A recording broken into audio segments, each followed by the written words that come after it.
जय मसीह, यहाँ सबैलाई जय मसीह। Good morning, शुभ प्रभात। आजको यो तेस्रो हाम्रो सुसमाचारको कक्षामा म यहाँहरूलाई स्वागत गर्दछु। र मलाई विश्वास छ कि यी दिनहरूमा तपाईहरू धेरै मात्रामा आशिषमय होइराख्नु भएको छ भने, किनभने बिहानैबाट परमेश्वरको वचनको जब लहर बग्न थाल्छ, साँच्चै नै परमेश्वरको वचनले जब हामीलाई भनौँ न पूर्ण रूपले भर्न थाल्छ, पावलले भनेको त्यो कुराको मलाई सम्झना आउँछ आजको बिहान। पावलले भनेको छ कि तिमीहरू परमेश्वरको वचनमा प्रशस्त हुनु, अथवा परमेश्वरको वचन तिमीहरूमा प्रशस्त मात्रामा बास बसेको होस्। उसले भन्न चाहेको चाहिँ तिमीहरू वचनमा धनी हुनु, धेरै हुनु नै धनी हुनु। मैले हिजो हाम्रो एनबिसीको जुम सेवामा भनिराखेको थिएँ, मानिसले परमेश्वरको वचनको अर्थ बुझेको भए सर्वप्रथम उसले एउटै काम गर्थ्यो, त्यो चाहिँ वचनमा प्रशस्त हुने काम, वचनमा धनी हुने काम, वचन धेरै थुपार्ने काम। हिजो आज हामीले धेरै आर्थिक भौतिक कुराहरू धेरै थुपार्छौँ। हामीलाई लाग्छ कि यी सबै कुराहरू धेरै भयो भने हामी एकदम धनी हुन्छौँ। हो, तर पनि एउटा कुरा हामीले यो याद राख्नु पर्यो, परमेश्वरको वचन हामीले जब हाम्रो जीवनमा थुपार्छौँ, एकचोटि जब हामी परमेश्वरको वचनमा प्रशस्त जब हामी हुन्छौँ, परमेश्वरको वचन के हो? उहाँले त्यही वचन बोल्नुभयो र सुन हुनु आयो, पहाड हुनु आयो, पर्वत हुनु आयो, खोला नाला सबै कुरा हुनु आयो, डल्लै सृष्टि नै हुनु आयो। त्यही वचन हेर्नुहोस् त, जब तपाईँले वचन थुपार्नुहुन्छ भने तपाईँको जीवनमा चाहिएको बेलामा ऊ वचन त्यही कुरा नै भएर तपाईँको जीवनमा प्रकट हुन्छ भन्न चाहनुभएको प्रभुले। र अब त्यसलाई प्रकट गराउने काम हाम्रो हातमा छ। त्यो कसरी भन्ने कुरालाई हामीले हिजो हेरिराखेको थियौँ। आज म त्यतातिर जाँदिनँ, तर आजको बिहान फेरि पनि त्यही कुराको सम्झना गर्दै हाम्रो आजको क्लास हामी सुरु गर्नेछौँ। आउनुहोस् हामी प्रार्थना गरौँ, परमेश्वरलाई धन्यवाद दिउँ यो दिनको लागि, र उहाँकै शक्ति र सामर्थ्य र उहाँको अनुग्रहमा नै हाम्रो दिन हामी सुरु गरौँ। आउनुहोस् हामी प्रार्थना गरौँ। पिता परमेश्वर, हामी तपाईँलाई धन्यवाद दिन्छौँ। तपाईँको अचम्मको माया, उदेक एकदम नै प्रभु, बेला बेलामा हाम्रो यो दिमागले बुझ्नु नै नसक्ने माया, किनभने तपाईँ परमेश्वरको माया र प्रेमको गहिराई यति छ। पावलले भने झैँ तपाईँको प्रेमको उचाइ, लम्बाइ, चौडाइ, गहिराइ म बुझ्न चाहन्छु। साँच्चै नै यी दिनहरूमा त्यसको अर्थ हाम्रो जीवनमा अझै उघ्रिँदैछ प्रभु। प्रभु, हामी यही नै प्रार्थना गर्छौँ आजको बिहान कि यी सबै कुराहरू हामीले जे हेरिराखेको छौँ, यो सबै कुरा तपाईँको माया र प्रेम हो हामीप्रति। तपाईँले हामीलाई कति मात्रामा माया गर्नुहुन्छ, कति मात्रामा हामीलाई चाहनुहुन्छ कि तपाईँले सबै छाडी यो संसारमा मानिस भएर आउनुभयो र मानिस भएर सबै कुरा चाख्नुभयो, सबै कुरा अनुभव गर्नुभयो। र बाइबलले भन्दछ मानिसको सबै दुःखसित तपाईँ परिचित हुनुभयो, परिचित हुनुभयो, र मानिसको सबै दुःखलाई तपाईँले राम्ररी बुझ्नुभयो। त्यसै कारण त तपाईँ हामी मानिसको उद्धारकर्ता र मुक्तिदाता हुनका निम्ति तपाईँले निर्णय गर्नुभयो, र ती सबै कुरा भोगेर अन्तमा हाम्रो उद्धार र मुक्तिको काम तपाईँले गरिदिनु भएको छ। धन्यवाद प्रभु, तपाईँ आइदिनु भएको लागि, तपाईँले आएर हामीलाई भेट्नु भएको लागि, हामीसित बातचित गर्नुभएको लागि, हामीसित कुराकानी गर्नुभएको लागि, हामीलाई बताउनु भएको लागि, हामीलाई अँगाल्नु भएको लागि धन्यवाद दिन्छौँ सबै कुराको निम्ति। त्यस कारण आज जसो हामी यो क्लास सुरु गरेर अगाडि बढ्नेछौँ प्रभु, तपाईँको भारी उपस्थिति र अभिषेक जुन तपाईँले हाम्रो माझमा यति बेला दिनुभएको छ, त्यसको लागि धन्यवाद दिन चाहन्छु। म सुन्ने र म यहाँ बोल्ने हामी सबै प्रभु, तपाईँ प्रभुको अभिषेकको नियन्त्रणमा तपाईँले पूर्ण रूपले लिनुभएको लागि धन्यवाद। धन्यवाद प्रभु, सुरुबाट लिएर अन्तसम्म तपाईँ नै महिमित हुनुहोस्, ख्रिस्ट येशूको नाउँमा, आमेन, आमेन, हालेलुया। हिजो हामीले धेरै रमाइलो कुराहरू हेरिराखेको थियौँ। हामीले विशेष गरी वातावरणको कुराहरू हेरिराखेको थियौँ। हो मैले भनिराखेको कति कुरा तपाईँहरू कतिजनालाई चाहिँ अब तपाईँले राम्रो गरी बाइबलको कति कुराहरू अथवा भनौँ न तपाईँ विश्वासी हुनुहुन्छ र केही समयसम्म तपाईँ लागि नै रहिरहनु भएको छ भने मैले भनेको कति कुरालाई तपाईँले एउटा प्रकाशको रूपमा तपाईँले बुझ्नुहुनेछ।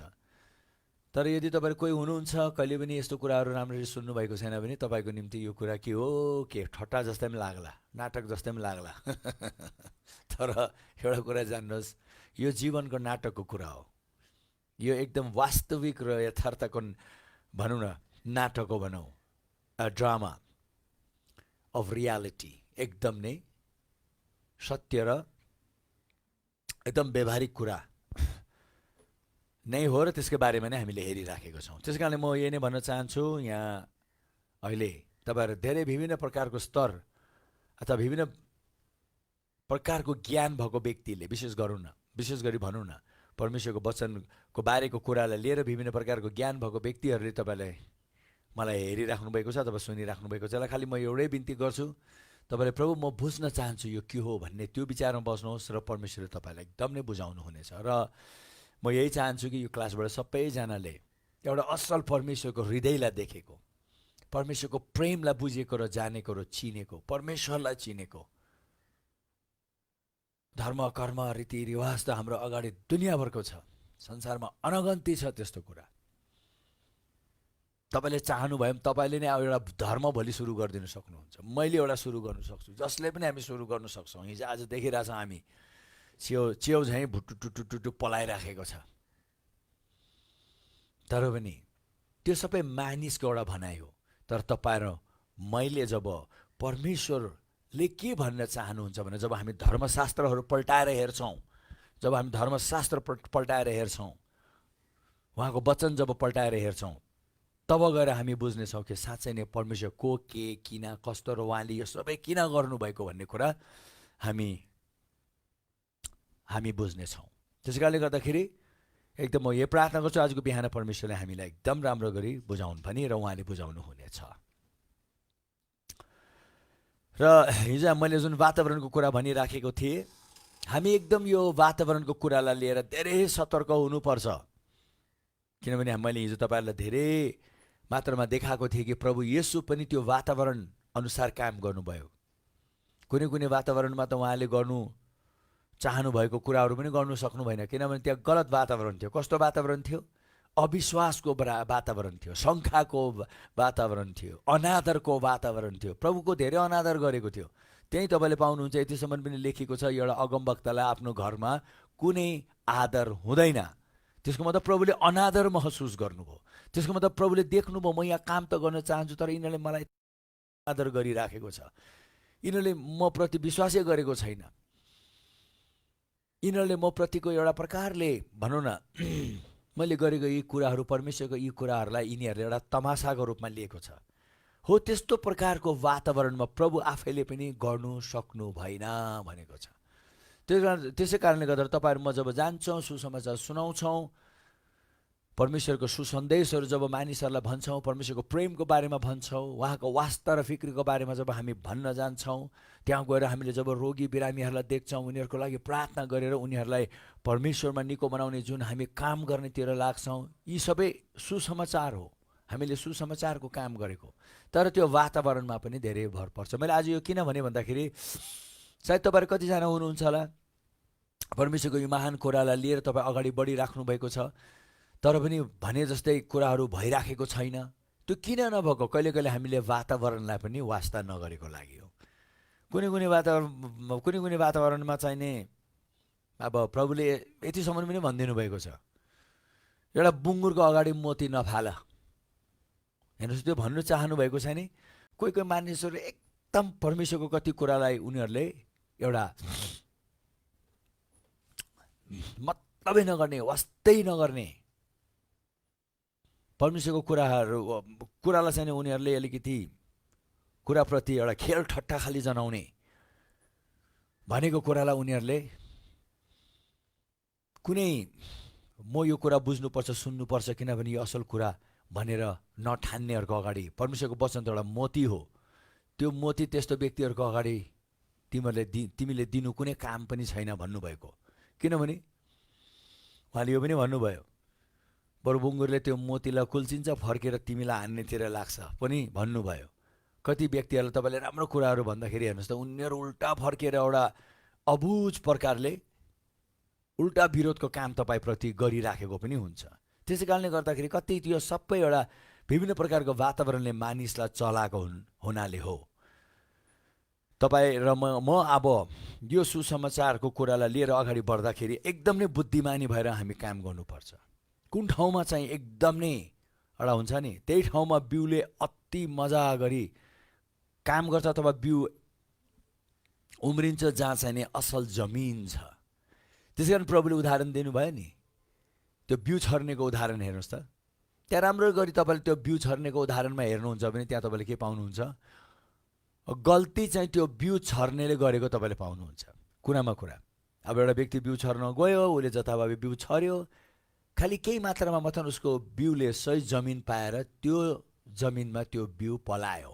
बाँकी त कुनै काँडामा पर्यो, कुनै घारीमा पर्यो, कुनै ढुङ्गा मुढामा पर्यो, कुनै बाँझो जमिनमा पर्यो। हेर्नुहोस् त, जता अब यो बिउ छर्नेले हेर्नुपर्छ कि म सही ठाउँमा छर्नुपर्छ भनेर। त्यसबाट पनि हामी बुझ्न सक्छौँ कि हामी परमेश्वरको महान बिउ छर्ने व्यक्तिहरू, हामीले बिउ सही जमिनमा छर्नु चाहिँ धेरै महत्त्वपूर्ण छ। जथाभावी हामी छरेर हुँदैन। अब यही नै हो कि हामीले राम्रो गरी त्यो वातावरणलाई बुझेर र त्यसको निम्ति हामीले त्यो वातावरणलाई एकदम सही बनाउनुको लागि त्यो वातावरणमा कुनै वातावरणमा दुष्ट आत्माले धेरै काम गरिराखेको हुन्छ। मैले दानिएलको समयको कुरा तपाईँलाई बताएँ। अब त्यो सबै वातावरणलाई एकदम नै परमेश्वरको नियन्त्रणमा लिएर आउने उपाय चाहिँ प्रार्थना हो। एकदम प्रार्थनापूर्वक फेरि हामीले गएर सुसमाचारको जुन काम गर्छौँ त्यो काम जतिको महत्त्वपूर्ण छ त्योभन्दा पनि अझै महत्त्वपूर्ण चाहिँ हामी नजाने अगाडि हाम्रो तयारी महत्त्वपूर्ण छ। जुन तयारी चाहिँ हाम्रो प्रार्थना हो। प्रार्थना अति महत्त्वपूर्ण छ। प्रार्थना महत्त्वपूर्ण छ। त्यसै कारणले गर्दाखेरि तपाईँ जहाँ जानु चाहनुहुन्छ त्यहाँको वातावरण बुझ्नुहोस्, त्यहाँ कस्तो आत्माहरूले काम गरिरहेछ तपाईँले त्यो बुझ्नेतिर लाग्नुहोस्। एकदम प्रार्थना गरेर ती सबैलाई परमेश्वरको अधीनमा लिएर आइसकेको पछि तपाईँ हामीले गएर त्यहाँ बिउ छर्दाखेरि एकदम नै असल गरी त्यहाँ बिउ उत्पन्न हुन्छ। र मैले यहाँहरूलाई हिजो यो पनि भनिराखेको थिएँ कि अब तपाईँहरू मैले हाम्रो अधिकारलाई चिन्नु पनि धेरै महत्त्वपूर्ण छ। कति भागमा हामी विश्वासीहरूले हाम्रो अधिकारलाई बुझिराखेको हुँदैनौँ, चिनिराखेको हुँदैनौँ, जानिराखेको हुँदैनौँ। किनभने तपाईँले राम्रो गरी हेर्नुहुन्छ भने प्रभु येशूले पनि महान काम गर्नुभयो र बारम्बार उहाँले आफ्नो अधिकारको बारेमा, उहाँले आफ्नो शक्ति र अभिषेकको बारेमा, उहाँ को हुनुहुन्छ, के हुनुहुन्छ भन्ने कुराको बारेमा उहाँले जब एकदम नै भन्न थाल्नुहुन्छ, उहाँले जुन प्रकारले आफ्नो अधिकारमा उहाँले काम गर्नुहुन्छ त्यो चाहिँ प्रभुले एकदम जानेर बुझेर नै उहाँले आफ्नो अधिकारमा काम गर्नुभएको लागि गर्दाखेरि गएर त्यहाँ एकदम नै अद्भुत कामहरू भएको हामी देख्छौँ। मानिसहरूले भन्न थाल्छन्, कस्तो मानिस बा, कस्तो प्रकारको अधिकार उहाँले जमाउनुहुन्छ।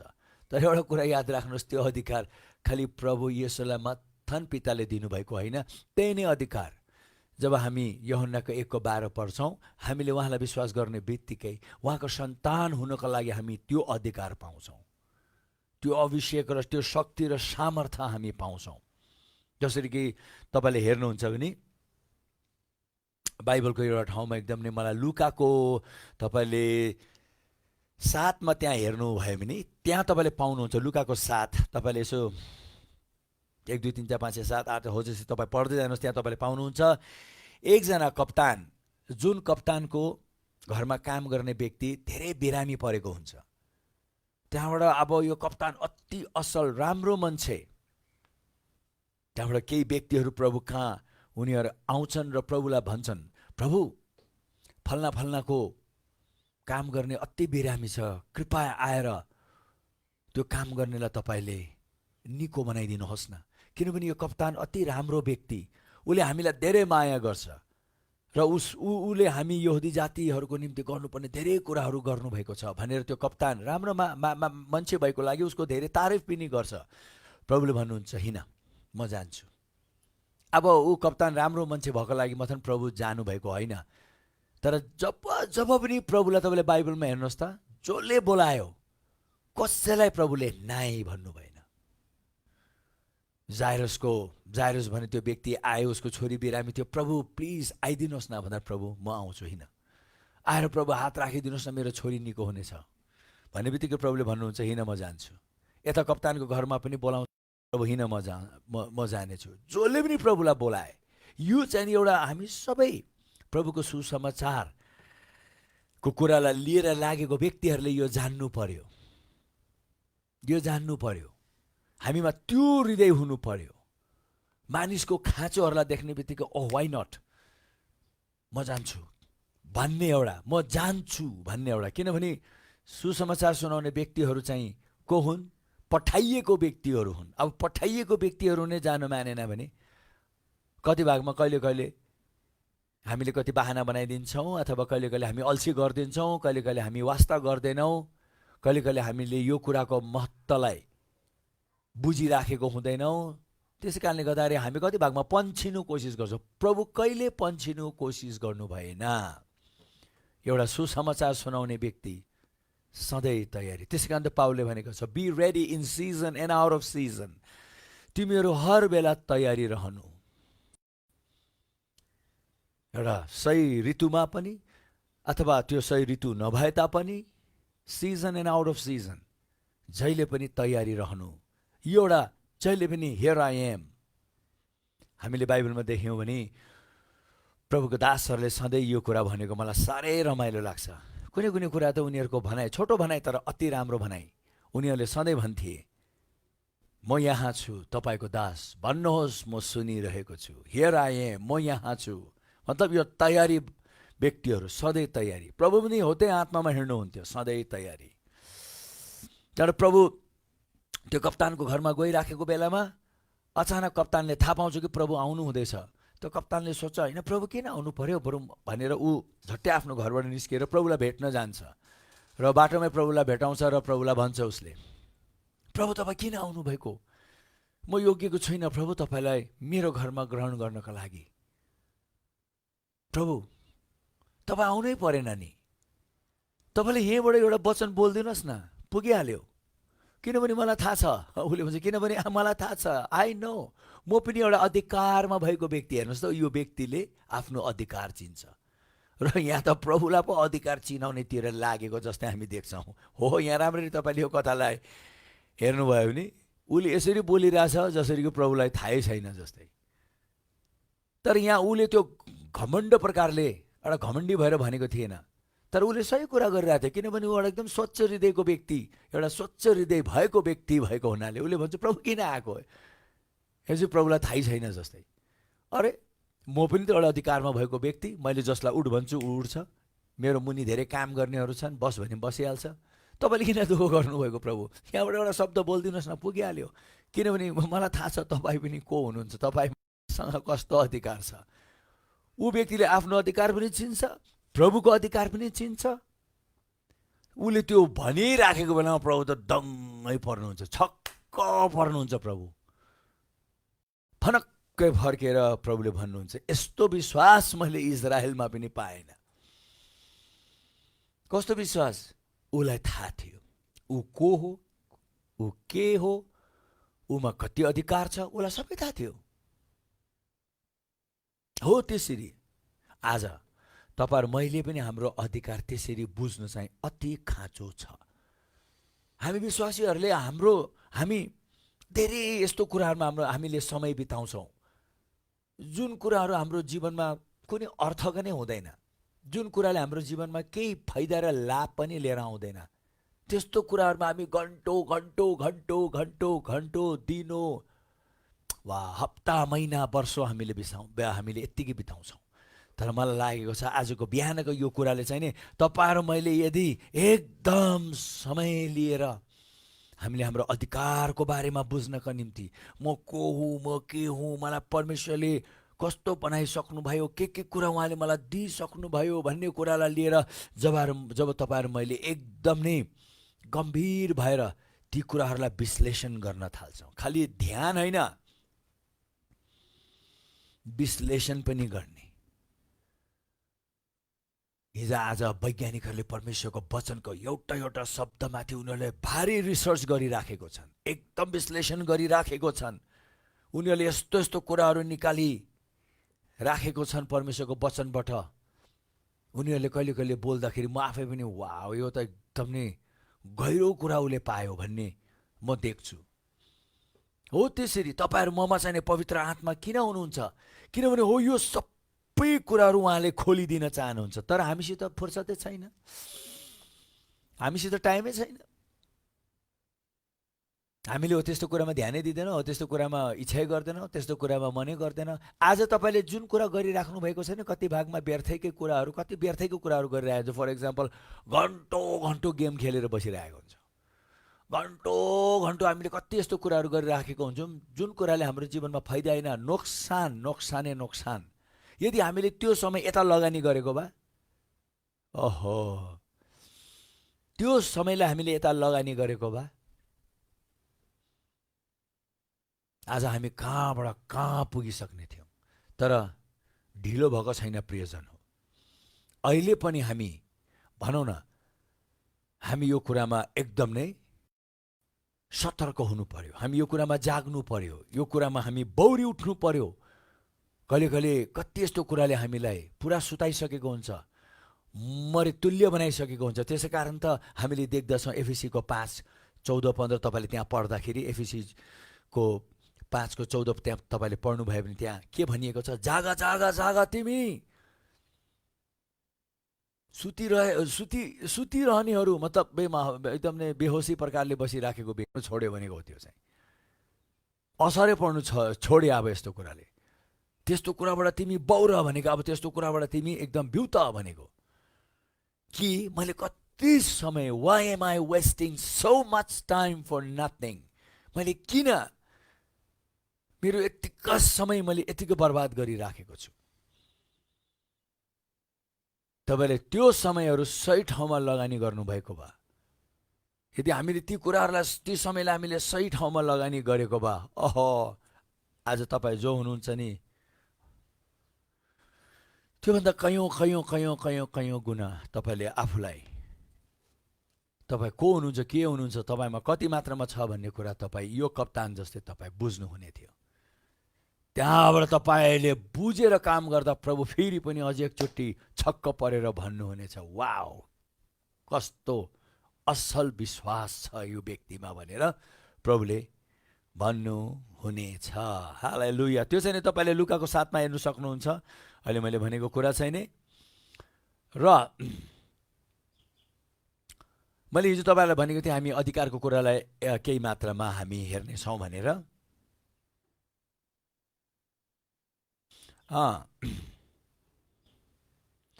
आउनुहोस् हामी आज अधिकारकै कुरालाई लिएर अलिकति केही मात्रामा हामी बुझ्नेतिर लागौँ। किनभने अब जुन अधिकारमा, जबसम्म तपाईँले यी अधिकारको बारेमा अलिकति राम्ररी बुझ्नुहुन्न, तपाईँले आफ्नै अधिकारलाई जबसम्म तपाईँले चिन्नुहुन्न, अब तपाईँले अधिकारको लागि प्रार्थना नगर्नुहोस्, शक्तिको लागि प्रार्थना नगर्नुहोस्, सामर्थ्यका लागि प्रार्थना नगर्नुहोस्, बलको लागि प्रार्थना नगर्नुहोस्, पर्दैन। त्यो सबै तपाईँमा आइसक्यो। तपाईँले उहाँलाई विश्वास गर्ने बित्तिकै उहाँले ती सबै कुरा तपाईँको खातामा जम्मा गरिसक्नु भएको छ, अथवा तपाईँलाई दिइसक्नु भएको छ। अब खालि तपाईँ र मेरो काम के हो? प्रार्थना गरेर मागिराख्ने होइन, हो त्यो कुरालाई देख्नु सक्नु। हामी त्यो कुरालाई देख्नु सक्नुपर्छ, देखेको पछि त्यसलाई बुझ्नुपर्छ, त्यो कुराको बारेमा हामीले थाहा पाउनुपर्छ, त्यसको बारेमा हामीले ज्ञान पाउनुपर्छ। तपाईँलाई अब दिइसक्नु भएको छ, तर तपाईँलाई त्यसको बारेमा के ज्ञान भएन भने तपाईँले पाउनुभएको कुरालाई जुन प्रकारले चलाउनु पर्ने हो तपाईँले चलाउनु हुने छैन। त्यसै कारण त हामीले यो बाइबल स्कुल राखेको कारण त्यही हो। त्यसैको निम्ति यो बाइबल स्कुल हामीले राखेको छौँ, ताकि तपाईँलाई परमेश्वरले दिइसक्नु भएको कुरालाई तपाईँले राम्रो गरी जान्नु पर्यो, बुझ्नु पर्यो, चिन्नु पर्यो, थाहा पाउनु पर्यो। तब गएर तपाईँले प्रयोग गर्नमा तपाईँलाई प्रभुले जसरी प्रयोग गर्नुभयो। प्रभुलाई त उहाँले त सधैँ भन्नुहुन्थ्यो, मलाई थाहा छ, मलाई थाहा छ, मलाई थाहा छ। पावलले पनि पछि गएर भन्न थाल्यो, आई नो, मलाई थाहा छ। अब उहाँहरू प्रभु भएको हुनाले, उहाँहरू अब भन ऊ व्यक्ति पावल भएको हुनाले, त्यसरी होइन, उहाँ परमेश्वर, उहाँलाई त सबै थाहा छ भनेको हुनाले होइन, उहाँहरूले पनि त्यो कुरा थाहा गर्नका लागि गर्नुपर्ने काम गर्नुभयो। मैले हिजो तपाईँलाई भने नि, प्रभु येशू वचनमा पोक्त हुनुहुन्थ्यो। तपाईँले राम्रो गरी हेर्नुहोस् त, प्रभुले जति काम गर्नुभएको छ नि नयाँ नियममा, अब उहाँ प्रभु हुनुहुन्छ, उहाँलाई परमेश्वरले अभिषेक गर्नुभयो र अब उहाँले सबै कुरा गर्दै जानुभयो भन्ने होइन हो। परमेश्वरले अभिषेक गर्नुभयो, तर उहाँले जे जे काम गर्नुभयो त्यो कामको बारेमा पुरानो नियममा नै तपाईँले ती सबै कुराहरू पाउनुहुन्छ। नयाँ नियममा प्रभुले जति काम गर्नुभयो नि सबै कुरा त्यो तपाईँले पुरानो नियममा पाउनुहुन्छ। र उहाँले त्यो कुरालाई राम्रो गरी स्टडी गर्नुभयो, राम्ररी बुझ्नुभयो। त्यसै कारण त 12 वर्षको उमेरमा उहाँले धर्मगुरुहरूसित बसेर परमेश्वरको वचनको बारेमा भनिराख्दाखेरि धर्मगुरुहरू छक्क परे। 12 वर्षको बच्चा, बरु हामीलाई त्यति थाहा छैन, यो 12 वर्षको बच्चालाई यतिका कुराहरू थाहा भइसकेको छ। मरियमले जब त्यो कुराहरू सुने, मरियमले त्यो कुरा मनमा राखे, किनभने मरियमलाई स्वर्गदूतले भन्नुभएको थियो कि उहाँ को हुनुहुन्छ।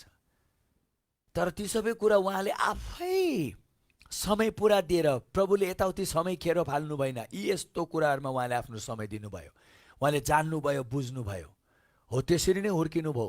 त्यसै कारण जब उहाँले सेवाकाई सुरु गर्दाखेरि, जब उहाँ सुसमाचार सुनाउनुको निम्ति जब उहाँ उत्रिनु भयो नि, अब हामीले सुसमाचारकै कुरा गरिरहेछौँ है।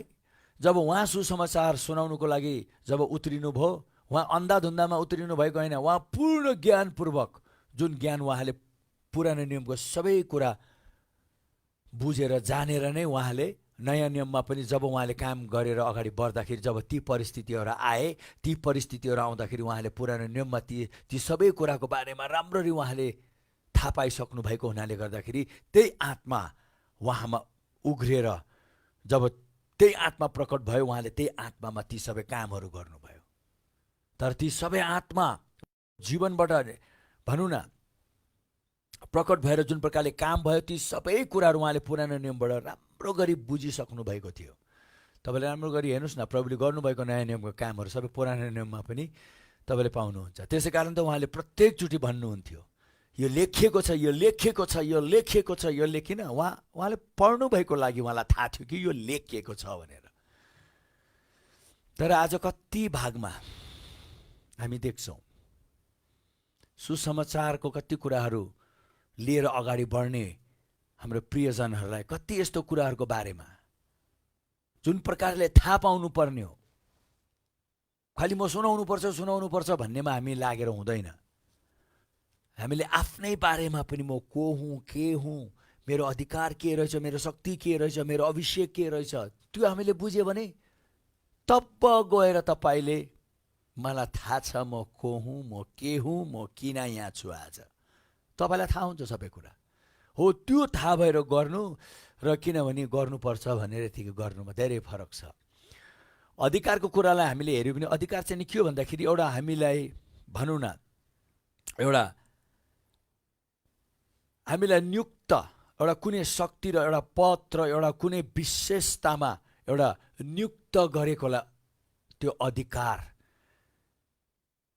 हो भने हामी बुझ्न सक्छौँ। अधिकार चाहिँ त्यो एउटा हामीलाई नियुक्त गरेको त्यो शक्ति, त्यसको अर्थ हामीले जब हाम्रो अधिकारमा हामी उत्रिन्छौँ त्यो शक्तिले काम गर्न थाल्छ भनेको हो। र कति भागमा हामीले यो पनि बुझ्नुपर्छ, त्यो एउटा यस्तो अधिकार हो कि हामीले त्यो अधिकारलाई हामीले यसरी बुझ्नु पर्यो कि त्यो अधिकारमा भएर मैले जे भन्छु त्यो निश्चय पनि हुनु आउँछ, किनभने मलाई हो त्यसको निम्ति त्यो अधिकारमा मलाई र त्यो अधिकारले मलाई नियुक्त गरिएको छ भनेर एकदम स्पष्ट हुनु भन्ने कुरालाई अधिकार भनिन्छ। र यो चाहिँ नि एउटा यस्तो शक्ति जुन हामीलाई दिएको छ कि जब हामीले त्यो अधिकारमा बसेर हामीले कुनै कुरा बोल्दाखेरि हाम्रो बोलीलाई कसैले पनि नकार्नु नसक्ने कुरालाई अधिकार भनिन्छ। एउटा यो अक्सफोर्ड डिक्सनरीमा यसको अर्थ के रहेछ भनेर मैले हेर्दाखेरि त्यहाँ चाहिँ नि त्यो पाएँ कि जब हामीले कुनै कुराको आदेश दिन्छौँ त्यो कहिले पनि त्यो आदेशलाई कसैले पनि नकार्नु नसक्नेलाई भन्छ त्यो एउटा अधिकार, त्यो एउटा शक्तिको स्थान प्राप्त गरेकोलाई हामी भन्दछौँ। र एकदम नै एउटा विशेष प्रकारले हामीले जब काम गर्छौँ त्यसलाई पनि अधिकार भनिन्छ। र एउटा कुरा तपाईहरु मैले के जान्नु पर्यो भन्दाखेरि हाम्रो अधिकार चाहिँ, जुन अधिकार हामीले प्रयोग गर्ने बित्तिकै जुन शक्ति निस्केर आउँछ त्यो कुरा चाहिँ नि अब यो अधिकारको पछाडि को उभिएको छ, उले यो अधिकार कताबाट पायो, कसरी पायो, कुन प्रकारले पायो, कोले दियो भन्नेमा भर पर्छ। हो, जसरी कि तपाईले बाहिर हेर्नुस् न, आर्मी देख्नुहुन्छ, आर्मीले जुन प्रकारले कारबाही गर्न थाले पनि त्यो उले कारबाही गर्ने त्यो अधिकार कहाँबाट पायो, उलाई कोले दियो, कुन प्रकारले दियो र कति मात्रामा दियो भन्ने कुरामा हामी ठक्क, अब पुलिसलाई देख्ने बित्तिकै हामी उनीहरूले लगाएको वस्त्र त्यो लुगाबाट नै हामी एक प्रकारले पुलिसलाई देख्ने बित्तिकै मानिसहरू एक प्रकारले सतर्क भइहाल्छ नि। अहिले यहाँ पुलिस आओस् त, सबै मानिसले ऊ पुलिसहरूलाई चाहिँ नि अरू साधारण अब सिभिलियनहरू जस्तै अरू व्यक्तिहरू जस्तै हेर्दैनन्। पुलिसले उसको जुन युनिफर्म लगाएर आउने बित्तिकै सबैजनाले अर्कै थाल्छ, यहाँ पक्कै के भयो होला, यहाँ पक्कै अब के हुनु गइराखेको छ होला, उहाँहरू किन यता आउनुभयो, पुलिसहरू किन आर्मी यता आए भन्ने हामीमा त्यो सोच जागिहाल्छ। तर त्यो सबै सोच हाम्रो जागेको चाहिँ नि के हो भन्दाखेरि ऊ व्यक्तिको पछाडि जुन अधिकार छ नि, हामीले त्यो अधिकारको महसुस गर्न थालेको, अथवा उसलाई जसले त्यो अधिकार दियो, अब कुरामा कुरा पुलिसहरू पनि सरकारले अधिकार दिएको हुन्छ, हामीले त्यो सरकारले दिएको अधिकारलाई महसुस गर्न थाल्छौँ। अब ऊ व्यक्ति चाहिँ नि अरू व्यक्तिहरू अब सिभिलियनहरू जस्तै जो व्यक्तिहरू पुलिस होइनन् उनीहरू जस्तै हामीले हेर्दैनौँ, हामीले उनीहरूलाई छुट्टै प्रकारले हेर्छौँ, किनभने उनीहरूमा जुन अधिकार हुन्छ अरू व्यक्तिहरू भन्दा भिन्दै हुन्छ। उसलाई एउटा राष्ट्रले पछाडिबाट उसलाई त्यो अधिकार चाहिने राष्ट्रले दिएको हुन्छ, उसको पछाडि राष्ट्र उभिएको हुन्छ। त्यसै कारण त अब एउटा पुलिसले अब कुरामा ट्राफिकले बाटोमा एउटा गाडी देखेर तुरुर गरेर उसले रोक्यो पनि त्यो गाडी जसकै किन नहोस्, जति नै ठुलो किन नहोस्, रोक्नै पर्छ, सर्ट गरम छैन साइड लाग्नै पर्छ। मैले एकचोटि यो कुरा सुनेको थिएँ, एकदम नै मलाई रमाइलो पनि लाग्यो। तपाईँलाई थाहा, कतिलाई यदि तपाईँहरू यहाँ काठमाडौँबाटको हुनुहुन्न पनि तपाईँलाई थाहा हुँदैन यो कुरा, तर काठमाडौँमा एकचोटि के भयो भन्दाखेरि अब बेला बेला हामी देख्छौँ हाम्रो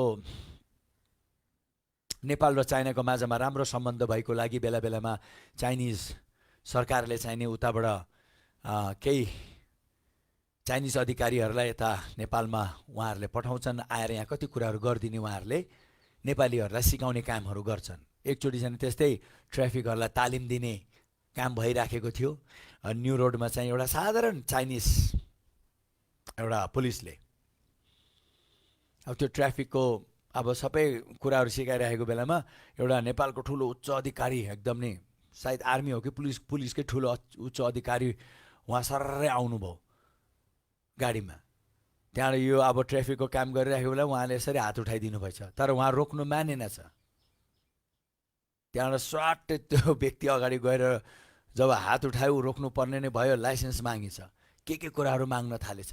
त्यति बेला सायद अब उच्च अधिकारीले चाहिँ ती सबै कुराहरू उहाँले त्यति बेला बोक्नु भएको थिएन होला, तर पनि यो एउटा साधारण चाइनिज एउटा कन्स्टेबलले छोड्दै छोडेन।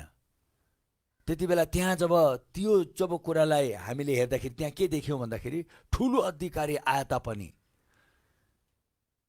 एउटा व्यक्ति सानै अधिकारी भए तापनि, तर उसलाई जुन ठाउँमा राखिएको छ त्यो ठाउँमा चाहिँ नि अब जति ठुलो अधिकार, जति ठुलो व्यक्तिहरू आए तापनि उसकै अधिकार मुनि चाहिँ नि उनीहरू आउनै पर्छ। किनभने त्यो चाहिँ नि उसलाई सरकारले दिएको हुनाले हो। उसले गाडीलाई रोकेर गर्नुपर्ने पुरा कारवाही गर्यो। अब यसले एउटा अधिकार देखाउँछ कि जब एउटा व्यक्तिले आफ्नो अधिकार बुझ्यो त्यति बेला ऊ चाइनिज भनौँ न कन्स्टेबलले हजुर ज्यू जानुहोस् गरेन, किनभने त्यहाँ एक प्रकारको नियमको उल्लङ्घन भइराखेको थियो। त्यो नियमको उल्लङ्घन हुनु उसले दिएन। उसले गर्नुपर्ने आफ्नो कारवाही उसले गरेरै छोड्यो। तर यो सबै कुराले म के बुझाउनु मैले तपाईँलाई चाहेँ भन्दाखेरि ऊ एउटा साधारण पदमा भएको व्यक्तिले कसरी त्यसरी साहसिलो पूर्वक उसले काम गर्नु सक्यो? त्यो साहस उसलाई कसले दियो? सरकारले नै उसलाई त्यो साहस दिएको गर्नका लागि। ऊ व्यक्ति जोई किन नहोस्, यदि कानुनभन्दा बाहिर जान्छ भने उसलाई पनि कारवाही हुन्छ भने जस्तै हो। त्यसरी अधिकारलाई हामीले यसरी बुझ्नुपर्छ। तपाईँहरू मेरो जीवनमा पनि हामीलाई आज जुन अधिकार परमेश्वरले दिनुभएको छ त्यो अधिकारको पछाडि स्वयं स्वर्ग नै उभिएको छ। सम्पूर्ण स्वर्गको शक्ति नै तपाईँको अधिकारको पछाडि उभिएको छ। संसारको एउटा सरकारले दिँदाखेरि त मानिसहरू त्यस्तो हुन्छन् भने झन् हामीले त स्वर्गबाट त्यो अधिकार प्राप्त गरेको छौँ भने हामी त झन् अझै कति साहसिलो हुनु पर्यो। यो जान्नु पर्यो, बुझ्नु पर्यो कि मेरो यो अधिकार चान्चुने होइन। मैले जे भन्छु यो दुष्टले मान्नै पर्छ। मैले भन्ने बित्तिकै यो दुष्टले मेरो आज्ञा पालन गर्नै पर्छ। मैले यसलाई पक भने त्यो रोकिनै पर्छ। जसरी एउटा ट्राफिकले हात उचाल्ने बित्तिकै गाडी रोकिन्छ भने तपाईँले पनि दुष्टलाई तैँले यो यहाँ गर्न पाउँदैनस् भनेर तपाईँले त्यो दुष्टलाई हकार्नुहुन्छ भने, त्यसै कारण त जब कहिले कहिले कुनै रोगीहरू ग्रस्त भएर बसेको बेलामा एकदम त्यो दुष्टलाई हकारेको, त दुष्ट त क्यान्सरको आत्मा त यो शरीरभित्र बस्नु पाउँदैनस् भनेर जब तपाईँले आफ्नो अधिकार बुझेर भन्ने बित्तिकै त्यो हट्नै पर्छ भन्ने कुरा परमेश्वरको वचनले हामीलाई बताउँदछ। त्यसै कारण त उहाँले भन्नुभएको छ, जे कुरा तिमीहरूले यो पृथ्वीमा बाँध्नेछौ त्यही कुरा स्वर्गमा पनि बाँधिनेछ। जे कुरा तिमीहरूले यो पृथ्वीमा फुकाउनेछौ स्वर्गबाट पनि त्यो कुरा फुक्किनेछ। जे कुरा तिमीहरूले स्वर्गमा बाँध्नेछौ स्वर्गमा फुकाइदिनेछौ, पृथ्वीमा बाँध्नेछौ पृथ्वीमा फुकाइदिनेछौ भन्ने यो कुराहरू जब हामीले हेर्छौँ मत्तीको 18-19 हामी एकचोटि हेरौँ। त्यो हेर्नु चाहिँ महत्त्वपूर्ण छ। यहाँ पनि प्रभु येशूले हामीलाई हाम्रो अधिकारको बारेमा भनिराख्नु भएको हामी पाउँदछौँ।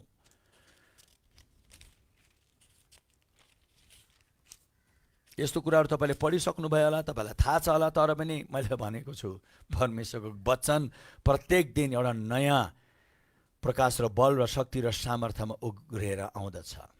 यहाँ उहाँले भन्नुभयो, एस्योर्डली आई से टु यु, साँचो साँचो म प्रभुले साँच्चै नै बेला बेलामा म एकदम छक्क पर्छु। उहाँले हामीलाई निश्चित तुल्याउनुको लागि कुनै कुरा त बारम्बार भन्नुहुन्छ। साँचो साँचो, यो जान मैले झुट बोलेको होइन।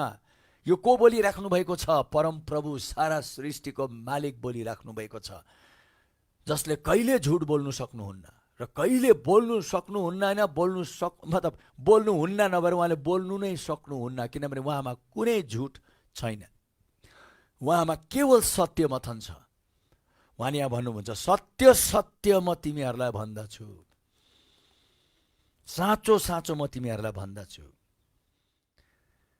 तिमीहरूले whatever you bind on earth will be bound in heaven. स्वर्गमा तिमी पृथ्वीमा जे कुरालाई तिमीले बाँध्छौ स्वर्गले पनि त्यही कुरा गर्नेछ। स्वर्गको अधिकारले तिमीलाई अथवा स्वर्गले पनि तिमीलाई साथ दिनेछ।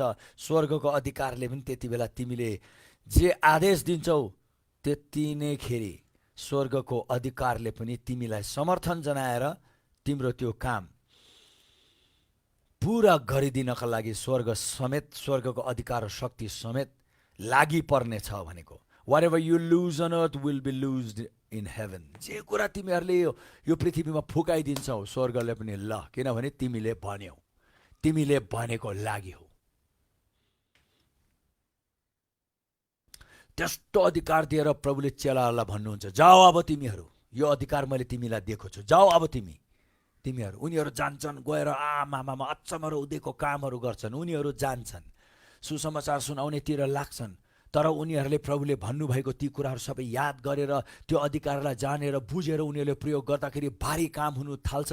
त्यहाँबाट उनीहरू फर्केर आएर भन्न थाल्छन्, प्रभु तपाईँले भने जस्तै भयो, ओहो तपाईँले भने जस्तै भयो। हामीले जसो जसो गरेर त्यो भूत आत्मालाई हकार्यौँ, त्यो भूत आत्माले पनि हाम्रो कुरा मान्यो। हामीले रोगीलाई निको हुनुको लागि आदेश दियौँ, त्यो रोगीहरू निको भयो, मरेकोहरू बौरी उठ्यो। ओहो तपाईँले भने सरने छ।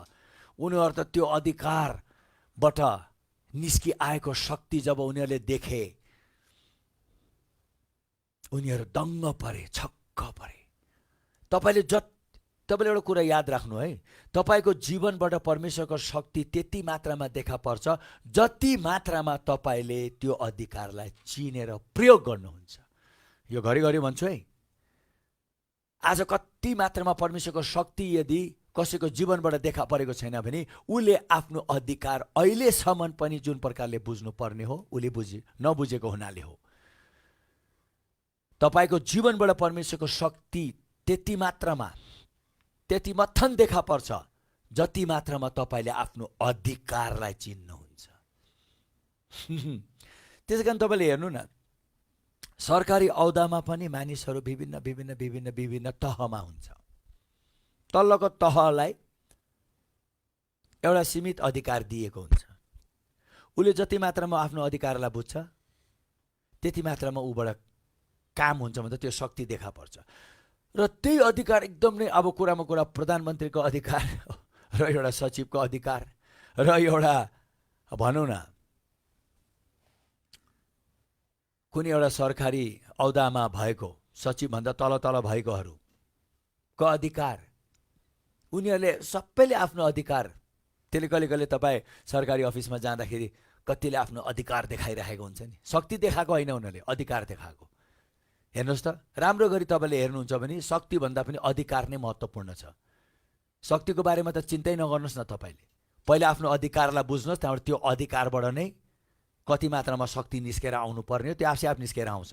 अहिले तपाईँले सबैले शक्ति शक्ति शक्ति शक्ति भन्छ नि, पावर पावर पावर बट एउटा कुरा जान्नु पर्यो, शक्तिभन्दा पनि महत्त्वपूर्ण अधिकार हो। कहिले कहिले हामी जान्छौँ सरकारी अफिसहरूमा, उनीहरूले हामीले गएर किन हजुर हजुर हजुर हजुर गरेको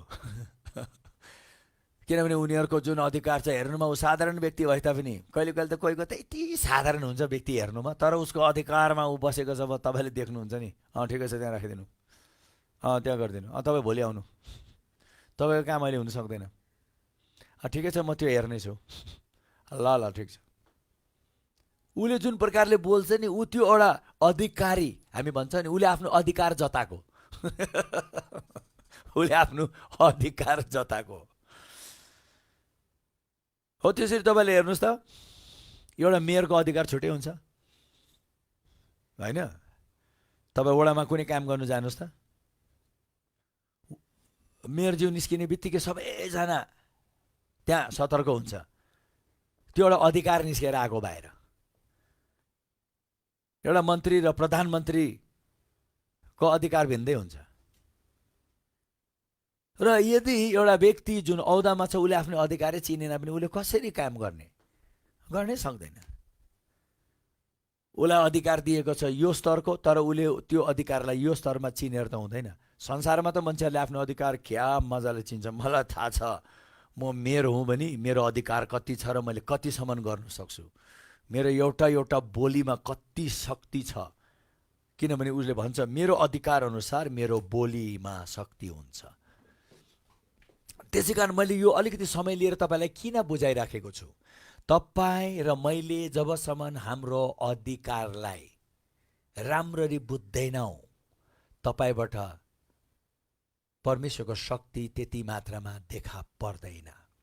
अधिकारमा आफ्नो अधिकार चिन्ने व्यक्तिको बोली नै छुट्टै हुन्छ। मैले भनिहालेँ नि, तपाईँ मेयरसित जानुहोस् अथवा तपाईँ एकजना मन्त्रीसित जानुहोस् अथवा तपाईँ प्रधानमन्त्रीसित जानुहोस्, त्यहाँबाट तपाईँ अब राष्ट्रपतिसित जानुहोस्, सबैको त्यो बोल्ने उहाँहरूको हेर्नुहोस् त, उहाँहरूको बोल्ने तेवर जुन देख्छौ नि, त्यो नराम्रो भनेको होइन, उनीहरूको अधिकार अनुसार उनीहरूले बोल्छन्, त्यही अनुसार शक्ति निस्किएर काम हुन्छ।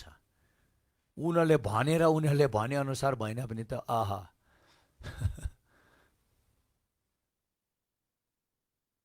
एकजना व्यक्ति एक दिन आफ्नो एउटा घरको सिलसिलालाई लिएर वडामा गएको थियो। त्यहाँ वडामा हुने इन्जिनियरले त वास्तै गरेको थिएन। 4-5 दिन पनि अझै तपाईँको त 4-5 हप्ता दिन लाग्ला यो काम, उहाँले मतलबै गरिराख्नु भएको थिएन। त्यहाँबाट उहाँ फर्केर आएर वडामा जब मेयरज्यूलाई भन्नुभयो, मेयरज्यूले एउटा फोन घुमाउनु भयो र सिधै फोन गरेर भन्नुभयो उहाँको काम अहिले अझै माथिको अधिकारले हुकुम गर्ने बित्तिकै जुरुक्क उठेर गएर उहाँले गएर काम गर्दै हाल्नुभयो। यो सबै एउटा अधिकारको खेल हो के प्रियजन, शक्तिको खेल होइन। शक्तिको खेलको खाँचो छैन, अधिकारको खेलको अहिले खाँचो छ। अधिकार बुझ्नु खाँचो छ, अधिकारमा उक्लिनु खाँचो छ, अधिकारमा हामीले बोल्नु खाँचो छ। त्यसै कारण त प्रभुले आफ्नो अधिकार राम्ररी बुझेको हुनाले उहाँ बोल्ने बित्तिकै सबै कुरा हुनु आउँथ्यो, किनभने येशूले आफ्नो अधिकार बुझ्नु भएको थियो।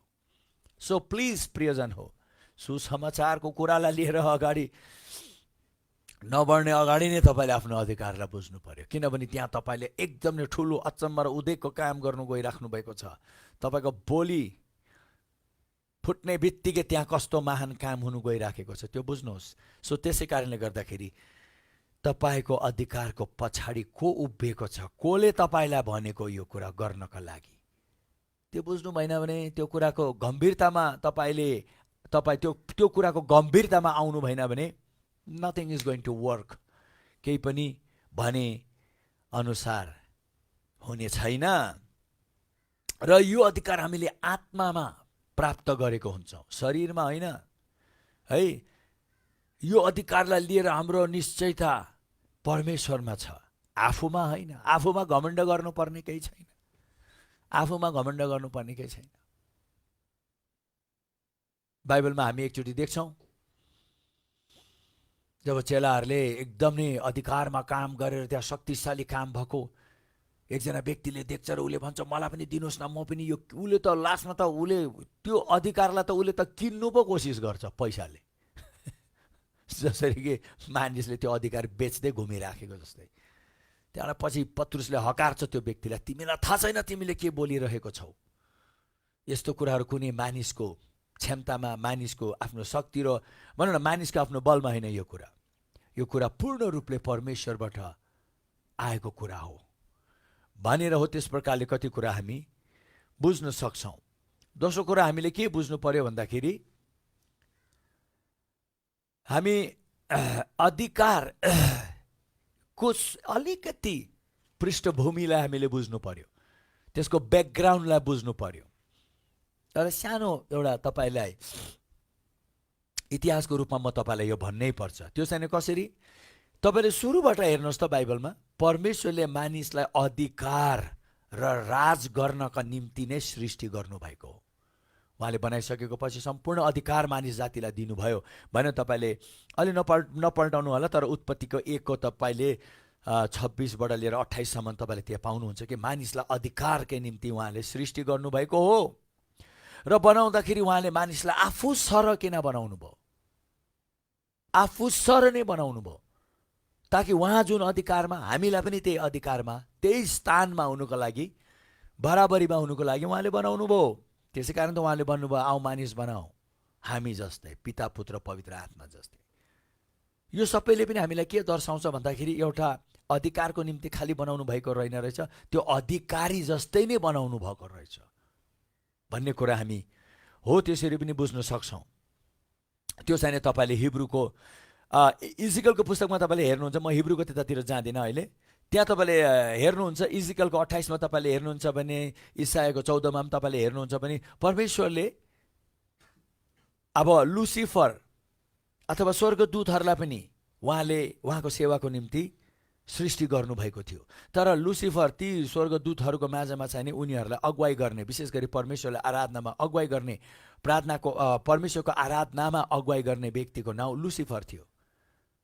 यति विशेष बनाउनु भएको थियो परमेश्वरले लुसिफरलाई भनी यी दुई पुस्तकले बताउँदछ। इसायाको 14 र इजिकलको 28ले त्यो बताउँदछ। तर पछि गएर यो स्वर्गदूत लुसिफर ऊ चाहिँ नि एकदम नै डाहाले भरिन्छ परमेश्वर जस्तै। वाह, परमेश्वरको महिमा, परमेश्वरको ती सबै कुरा देख्दाखेरि ऊ डाहाले भरिन्छ।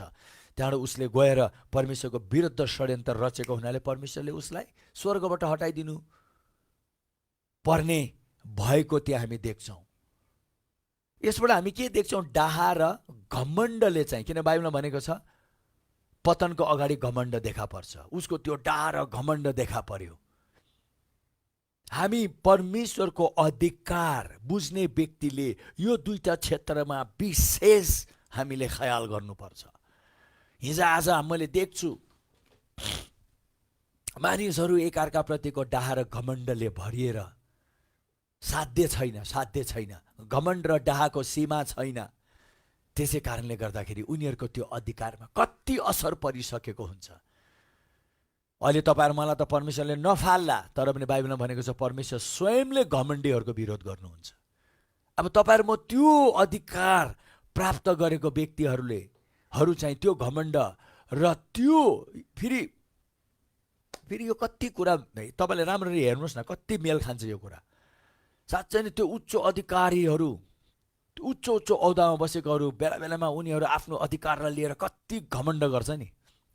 एकअर्कासित लड्छन्, एकअर्कासितको प्रतिस्पर्धामा लाग्छन्, तर उनीहरूले यो बिर्सिन्छ शरीरमा त त्यो गर्यो, तर आत्मिक अधिकारलाई लिएर त्यो त पटक्कै गर्नु मिल्दैन।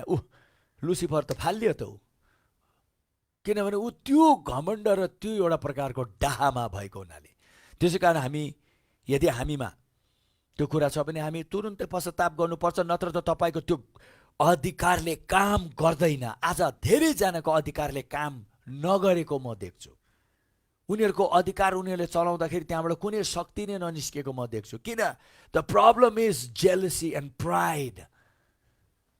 यो हामी जान्नु पर्यो। विशेष गरी हामी सुसमाचारको क्षेत्रमा हामी अगाडि बढेको व्यक्तिहरूले एकदम नै यो कुरालाई हामी ध्यान दिनुपर्छ। त्यहाँबाट पछि त्यो दुष्ट पृथ्वीमा आए, आदम र हव्वालाई परमेश्वरले सृष्टि गरेर इदनको बगैँचामा राखेको थियो। आए, उनीहरूलाई परीक्षामा पारे, परीक्षामा उनीहरू पर्यो, उनीहरू परमेश्वरप्रति अनआज्ञाकारी भए, उनीहरूले पाप गरे, उनीहरू पनि त्यो बगैँचाबाट पतन भएर गए, परमेश्वरको महिमा रहित भए भनेर बाइबलले भन्दछ। तर त्यसपछि के गर्यो शैतानले? अब उसले चाहिने त्यो सबै अधिकार मानिसबाट उसले त्यसरी मानिसलाई पापमा पारेर मानिसको अधिकारलाई उसले आफ्नै बनायो। उसले हात पार्यो, उसले मानिसबाट चोरेर लियो त्यो अधिकार र उसले राज गर्न थाल्यो। त्यसै कारण बाइबलले भन्दछ दोस्रो कोरिन्थी 4:4 कि ऊ त यो संसारकै एउटा ईश्वर भएर बसेको छ, संसारकै मालिक भएर बसेको छ त्यो दुष्ट। र साँच्चै पनि त्यो मालिक भएर बसेको छ भन्ने कुरा हामीले कसरी थाहा पाउँछौँ? जुन प्रकारले उसको त्यो दुष्ट शासन छ, मानिसलाई दुःख दिने उसको शासन।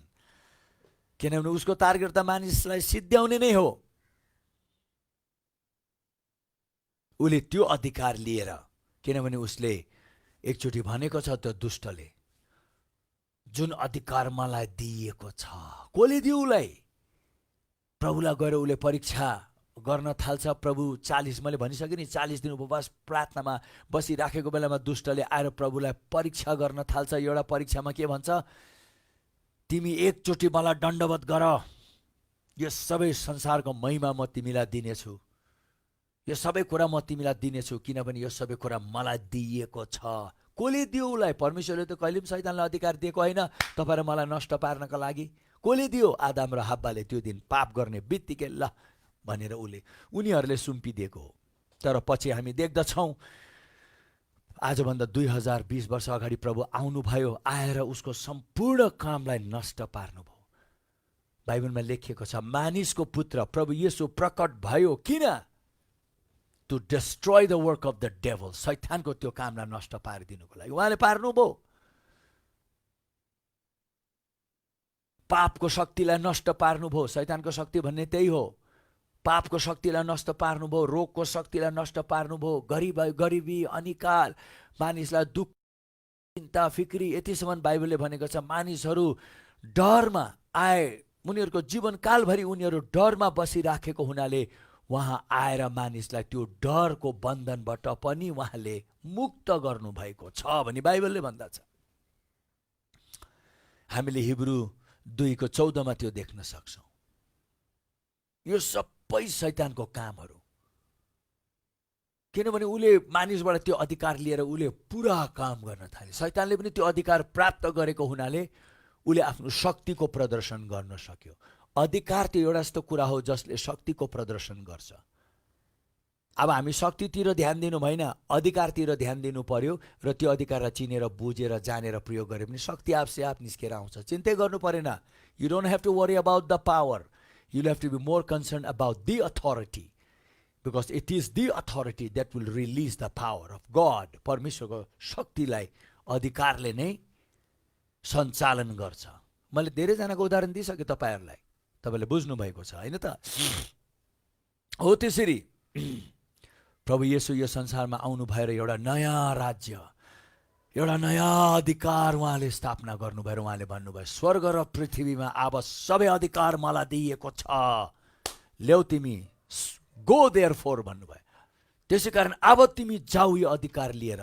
त्यो शैतान जसले मानिसलाई यति दुःख दिएर राखेको छ, उसको त्यो कामलाई तिमीले पनि गएर ब्राङ ब्लुङ पारिदेऊ। कसरी? मानिसहरू डरमा बसेको छन् पनि उनीहरूलाई यसरी तिमीले सुसमाचार सुनाऊ कि ऊ त्यो डरबाट बाहिर आउन्, ऊ त्यो चिन्ता फिक्रीबाट ऊ बाहिर आउन्, उसको जीवनमा खुसी र आनन्दले, उसको जीवन खुसी र आनन्दले भरिएको होस् तिमीले सुसमाचार दिएपछि भन्ने कुरा प्रभुले भन्नुभएको हो। त्यो गर्नको लागि पनि हामीलाई त्यो अधिकारको खाँचो हुन्छ। किनभने त्यहाँ गएर तपाईँहरू मैले कुनै एउटा नैतिक पाठ पढाउने होइन, एउटा कुनै मोरल भ्यालुको कुरा गर्ने होइन। त्यहाँ गएर परमेश्वरको वचन, परमेश्वरको वास्ता र प्रेमको बारेमा तपाईँले भनिराखेको बेलामा, त्यो अधिकारमा भनिराखेको बेलामा त्यो वचनबाट शक्ति निस्किएर आउँछ र मानिसहरूले छुटकारा महसुस गर्न थाल्छन्। वाओ, हालेलुया। आज त समय नै जानु गएको छैन जस्तै लाग्छ मलाई त। समय नै कता अडिएर बसे जस्तै। हालेलुया। हो त्यसरी तपाईँहरू मैले यो जान्नु पर्यो कि हामीले हो यसरी फेरि अफिसियली रूपमा, लिगली, एकदम परमेश्वरको कानुन अनुसार, परमेश्वरको कानुन अनुसार, स्वर्गको अदालत अनुसार हामीले यो अधिकार फेरि फिर्ता पाएको छौँ।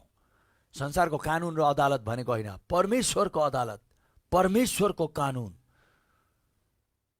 परमेश्वरको न्याय अनुसार हामीले त्यो सबै कुरा फेरि वापस प्राप्त गरेको छौँ।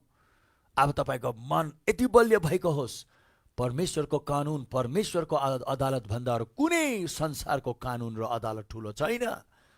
एकदम माथिबाटको त्यो अदालतले स्थापना गरिसकेको कुरा हो। निर्णय गरेर तपाईँहरूमा मेरो निम्ति न्यायको कुरा एकदम असल तपाईँहरू म प्रति न्याय गरिसकेको कुरा हो। अब यसलाई कसैले तपाईँहरू मबाट चोरेर लिएर जान सक्दैन। त्यो तपाईँहरू मैले एकदम राम्ररी बुझ्नुपर्ने खाँचो छ प्रियजन हो। तपाईँहरू मलाई थाहा छ शैतान त एउटा को हो। अब त ऊ त इलिगल भयो। एकचोटि उसले त्यो अधिकार प्राप्त गरेर उसले एकदम लिगली काम गरिराखेको छु, एकदम मेरो अब मैले प्राप्त गरेको अधिकार अनुसार मैले एकदम कानुनी पूर्वक मैले यो सबै दुष्ट काम गरिराखेको छु भन्ने प्रकारले ऊ लागेको थियो। तर जुन दिन उसको हातबाट त्यो अधिकार प्रभुले खोसेर तपाईँहरू मलाई दिनुभयो, अब ऊ चाहिँ नै उसको सबै काम गैर कानुनी हो। उसले मानिसलाई रोगी बनाउनु भन्ने कुरा यो परमेश्वरको अदालत अनुसार यो गैर कानुनी हो, परमेश्वरको कानुन अनुसार। अब तपाईँहरू मैले गएर परमेश्वरको कानुन लागू गर्नु पर्यो। परमेश्वरको कानुन चङ्गाई हो, छुटकारा हो, स्वस्थ हो। परमेश्वरको कानुनले त्यो भन्छ, अदालतले त्यो भन्छ, न्यायले त्यो भन्छ भन्ने कुरा हामीले त्यो अधिकार बुझेर हामी यो त हुनु नै सक्दैन, यसले यहाँ राज गर्नै पाउँदैन, यो दुष्टले यसले मानिसलाई यस्तो प्रकारको डर चिन्ता फिक्रीमा एकदम बाँधेर राख्न यसले पाउँदैन अब भनेर तपाईँले आफ्नो अधिकार बुझेर खडा हुनु भएन भने त्यो ठाउँमा कहिले पनि परमेश्वरको काम हुँदैन। हालेलुया। त्यसै कारण त बाइबलले भनेको छ, रोमीको 5 तपाईँले हेर्नुहुन्छ भने 17ले त्यो भनेको छ। अहिले हामी सानो ब्रेक लिने बेला भयो। जब हामी ब्रेकबाट फर्केर आउँछौँ हामी एकचोटि रोमी 5:17 पढ्नेछौँ र अब हामी ख्रीष्ट सँगसँगै अब त्यो अधिकार प्राप्त भइसक्यो नि त। अब यसपछि तपाईँले देख्नुहुनेछ अझै ठुलो, खालि त्यो अधिकार मात्र नै होइन, अझै ठुलो कुरा हामीले प्राप्त गरेका छौँ भने हामी देख्नेछौँ। आउनुहोस् एउटा छोटो ब्रेक लिउँ र हामी फेरि वापस आउनेछौँ।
फेरि पनि यहाँहरूलाई दोस्रो आदिमा मैले तपाईँहरूलाई यो भनिराखेको थिएँ,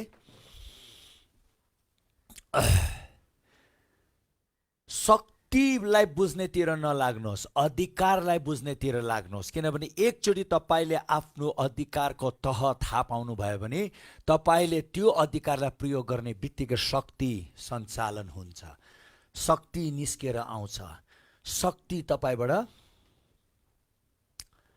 रिलिज हुनेछ, तपाईँबाट निस्केर जानेछ त्यो शक्ति। तर तपाईँले अधिकार चिन्नु भएन, खालि शक्ति शक्ति शक्ति शक्ति भन्दै हिँड्नुभयो भने ठिकै छ, तपाईँलाई लाग्ला तपाईँले एकदम शक्तिशाली काम गरिराख्नुपर्छ। धोकामा नपरौँ, हुन्छ केही मात्रामा काम, तर अधिकार थाहा पाउनु भएर तपाईँले काम गर्नु भएमा त्यो अधिकारबाट आएको र निस्किने त्यो शक्तिको बारेमा त तपाईँले अन्दाज पनि गर्नु सक्नुहुन्न। त्यसै कारणले गर्दाखेरि मैले तपाईँलाई नजाने अगाडि भनेको थिएँ, तब गएर तपाईँ र मैले, यहाँ बाइबलमा भने जस्तै रोमी 5:17 लेखिएको छ, हामीले पढ्यौँ होला, तर अझै पढौँ, अझै सुनौँ, अझै बुझौँ।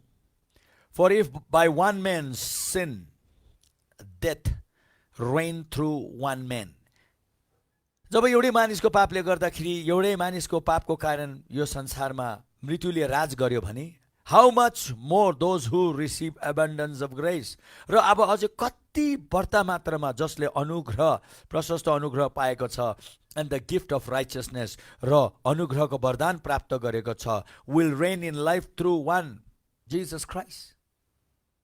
अब प्रशस्त अनुग्रह र धार्मिकताको वरदान पाउनेले अब अझै कति बढ्ता मात्रामा उसले राज्य गर्नेछ एक व्यक्तिद्वारा, ख्रिस्ट येशू, जो चाहिँ ख्रिस्ट येशू हुनुहुन्छ। मतलब उहाँले नै ती सबै कुराहरू हाम्रो निम्ति गरिदिनु भएको लागि। तर यहाँ मूल मुख्य कुरा के हो कि हामीले पनि राज गर्नेछौँ कति बढ्ता मात्रामा जब तपाईँ र मैले त्यो अधिकारलाई राम्ररी चिन्छौँ, बुझ्छौँ, जब थाहा पाउँछौँ।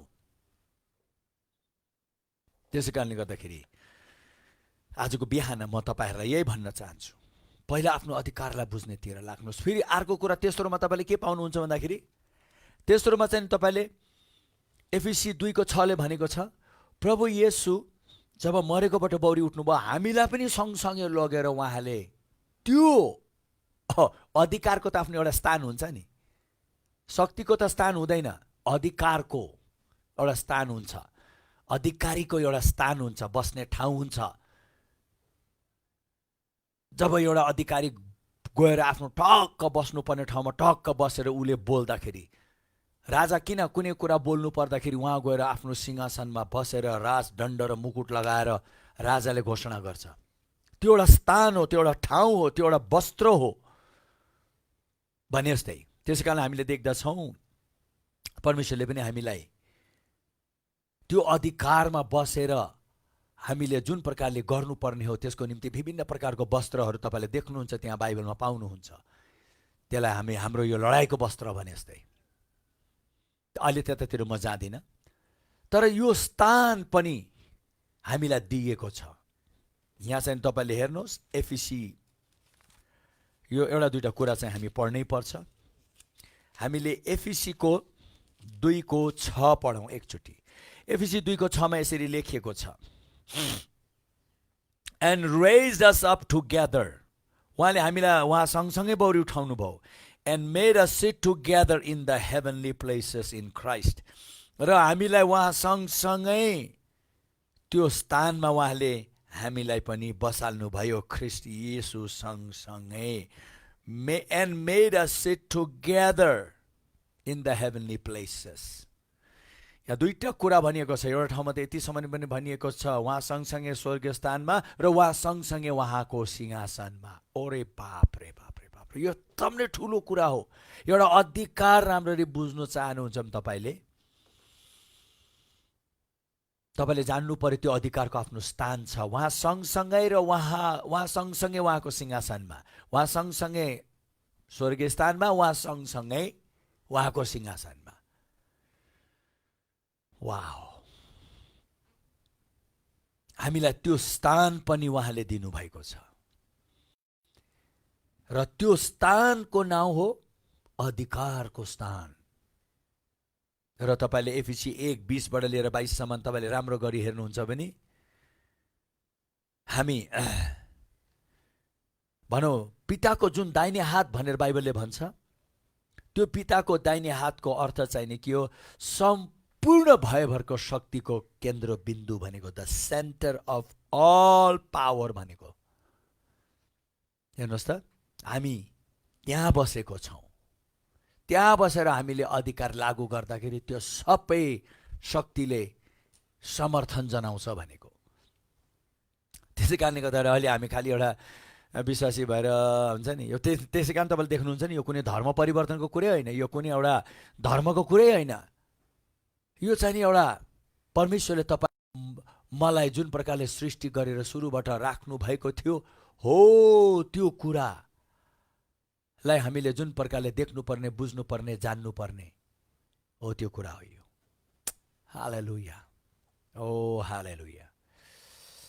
र त्यो भएको हुनाले गर्दाखेरि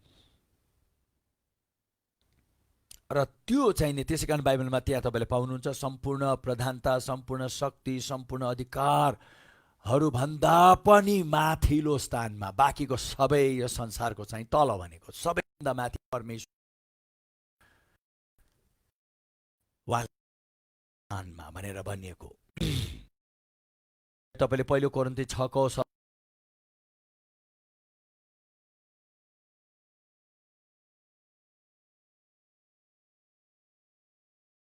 छन्, आत्मामा एउटै भएको छन्। जतिजना जोडिएको छ उनीहरू आत्मामा एउटै भएको छ। अब उहाँ छुट्टै हामी छुट्टै भन्ने होइन, किनभने त्यो अधिकारको हामीले के देखेको छौँ? त्यो स्थान चिन्नु पर्यो र हामी उहाँसितको बराबरी एउटै देख्नु पर्यो। हामी उहाँ सँगसँगै त्यो सिंहासनमा हामी पनि बसेको हामीले देख्नु पर्यो। तब त गएर तपाईँको अधिकार कति प्रबल र शक्तिशाली रहेछ भने तपाईँले बुझ्नुहुनेछ। यो कुराहरू देख्नु भएन भने, यो कुराहरू जान्नु भएन भने, यो कुराहरू थाहा पाउनु भएन भने त्यो अधिकारले जुन मात्रामा काम गर्नुपर्ने हो त्यो अधिकारले काम गर्ने छैन। तपाईँले आफै पनि त्यो अधिकारमा उक्लिएर तपाईँ आफूले नै काम गर्नुहुने छैन। तब तपाईँले गर्नुहुने छैन भने त्यो केही पनि देखा पर्ने पनि छैन। त्यसै कारणले गर्दाखेरि यो कुरा चाहिँ हामी एकदमै राम्रो गरी बुझ्नुपर्छ कि यो स्थानमा बसेर यो अधिकारलाई बुझेर हामी काम गर्न थाल्यो भने त्यहाँ हार्ने भन्ने कुरा त पटक्कै छैन। कहिले पनि त्यहाँ हार परास्त भन्ने कुरा त तपाईँले पटक्कै पाउनुहुने छैन। खालि विजय विजय विजय विजय विजय विजय विजय। किनभने दोस्रो कोरिन्थीको 2:14 भन्दा छ, उहाँले हामीलाई एक विजयबाट अर्को विजयमा एकदम लिएर जानुहुन्छ। कसरी? जब हामीले त्यो स्थानलाई बुझ्छौँ, त्यो अधिकारको स्थानलाई बुझ्छौँ, एउटा विजयबाट अर्को विजय। We will be victorious from one victory to another भनेको छ, एउटा विजयबाट अर्को विजय। तर अब हामीले स्थानै चिनेनौँ भने कसरी हुन्छ? त्यो पोजिसनै चिनेनौँ भने, त्यो ठाउँ नै चिनेनौँ भने, जसरी एउटा मेयरज्यूले आफ्नो त्यो स्थानै उहाँले चिन्नु भएन भने, एउटा प्रधानमन्त्रीले आफ्नो त्यो स्थानै चिनेन भने,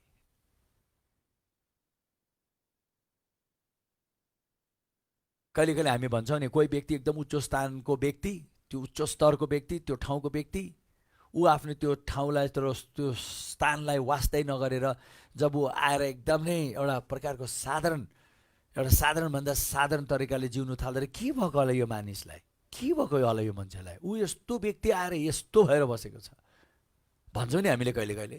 हो, आत्मिक दुनियाँमा पनि त्यस्तै नै भनिन्छ। तपाईँले आफ्नो त्यो अधिकारलाई तपाईँले बुझ्नु भएन भने, जसको निम्ति त्यो स्थान जब तपाईँले बुझ्नु भएन भने भनेर बाइबलले भन्दछ। र अर्को कुरा, यो कुरा तपाईँले जान्नु पर्यो कि अब यो सबै कुरा हुनु आउनु दिनुभएको चाहिँ प्रभु येशूले हो। त्यसै कारण हामीले अब त्यो विजयलाई, एकदम लागू गरिराख्नुपर्छ तर उहाँको नाउँमा। त्यसै कारणले उहाँको नाउँको बारेमा पनि तपाईँहरू मलाई राम्रो गरी हामीले थाहा पाउनुपर्छ। जबसम्म तपाईँहरू मैले त्यो नाउँको बारेमा हामीले थाहा पाउँदैनौँ, त्यो नाउँमा कति शक्ति, किनभने त्यो अधिकारमा जब तपाईँले त्यो नाउँलाई प्रयोग गर्नुहुन्छ, शक्ति चाहिँ त्यो नाउँबाट निस्किएर आउँछ। किन उहाँले भन्नुभयो नि त, सम्पूर्ण अधिकार र शक्ति अब मलाई दिइएको छ, म भन्ने येशूलाई। त्यसै कारण त येशूको नाउँमा येशू आफैले भन्नुभयो, जाओ मेरो नाउँमा भूत आत्मालाई धपाऊ, जाओ मेरो नाउँमा गएर मरेकोलाई बौरी उठाऊ, जाओ मेरो नाउँमा रोगीलाई निको पार। हेर्नुहोस् त, अधिकार छ भने त्यो नाउँमा छ भन्ने तपाईँले बुझ्नु पर्यो, त्यो नाउँको महत्त्वलाई।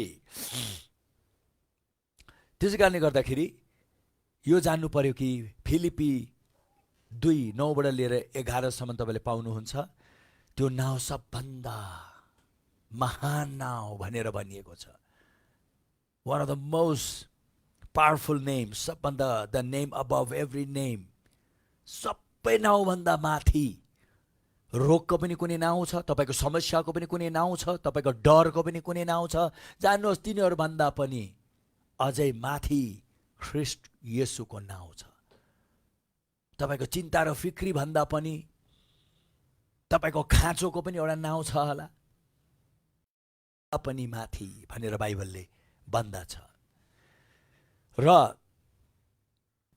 त्यो नाउँ भन्ने बित्तिकै तपाईँले यो बुझ्नु पर्यो, त्यो नाउँमा उद्धार र मुक्ति र चङ्गाई र छुटकारा र सुरक्षा र त्यहाँ तपाईँले देख्नुहुन्छ सम्पूर्ण शैतानको त्यो चालहरूबाट स्वतन्त्र हुने कुरालाई नै येशू भनिन्छ।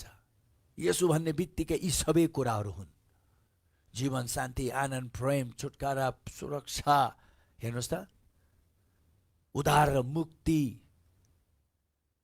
ती सबै कुरा मिलाएर एउटा नाउँ हुनु आएको छ र त्यो नाउँ हो येशू भनेर बाइबलले भन्दछ हामीलाई।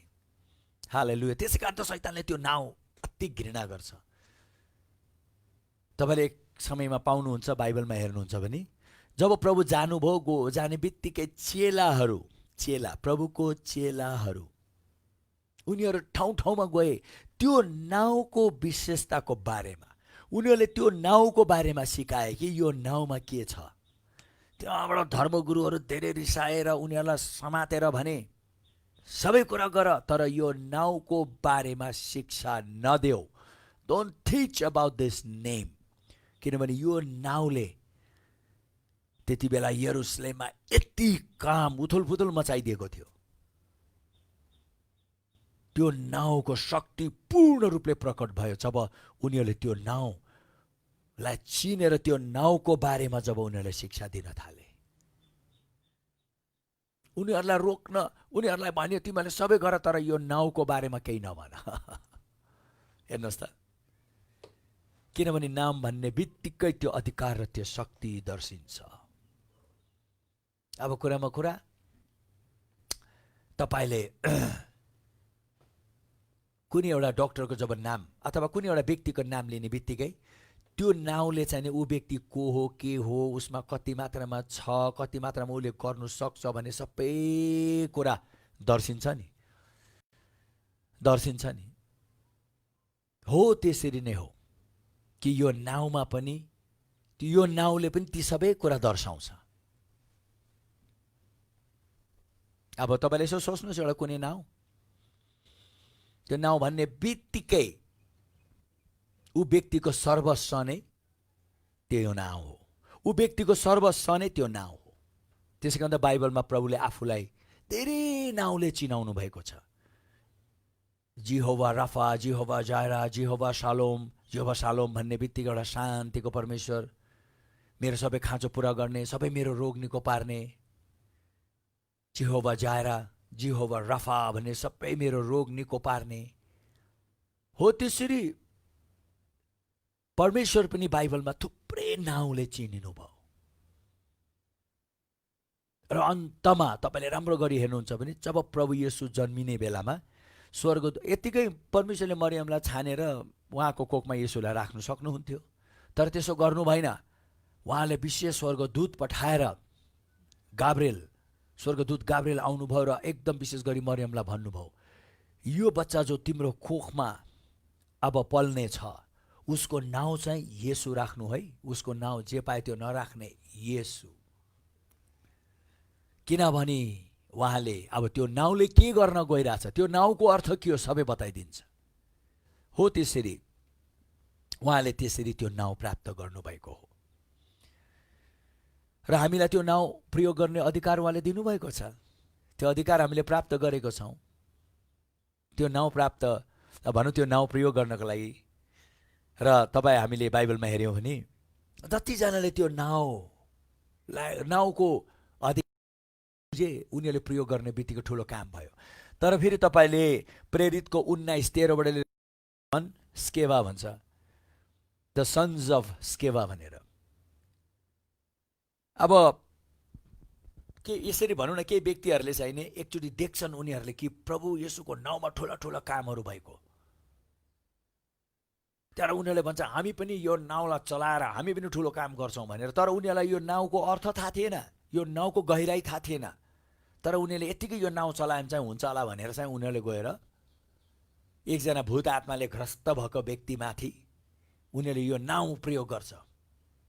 उनीहरूले भन्छन् येशूको नाउँमा निस्क, जुन येशूको बारेमा पाउलले प्रचार गरिराखेको छ भन्दाखेरि त्यो दुष्ट आत्माले त्यो मानिसको मुखबाट बोलेर भन्छ, येशू को हो मलाई थाहा छ, पाउल मलाई को हो मलाई थाहा छ, तर तिमीहरू को हो तिमीहरूलाई हामी चिन्दैनौँ भनेर त्यो मानिसबाट दुष्ट भनौँ, त्यो मानिस अब पुरा दुष्ट आत्माले ग्रस्त भएको थियो। त्यहाँबाट त्यो दुष्ट आत्माहरूले त्यो मानिसद्वारा तिनीहरूलाई यति चुट्दा उनीहरू नाङ्गो त्यो घरबाट भाग्छ भनेर बाइबलले भन्दछ। हेर्नुहोस् त, नाङ्गै उनीहरू भाग्छन् त्यहाँबाट।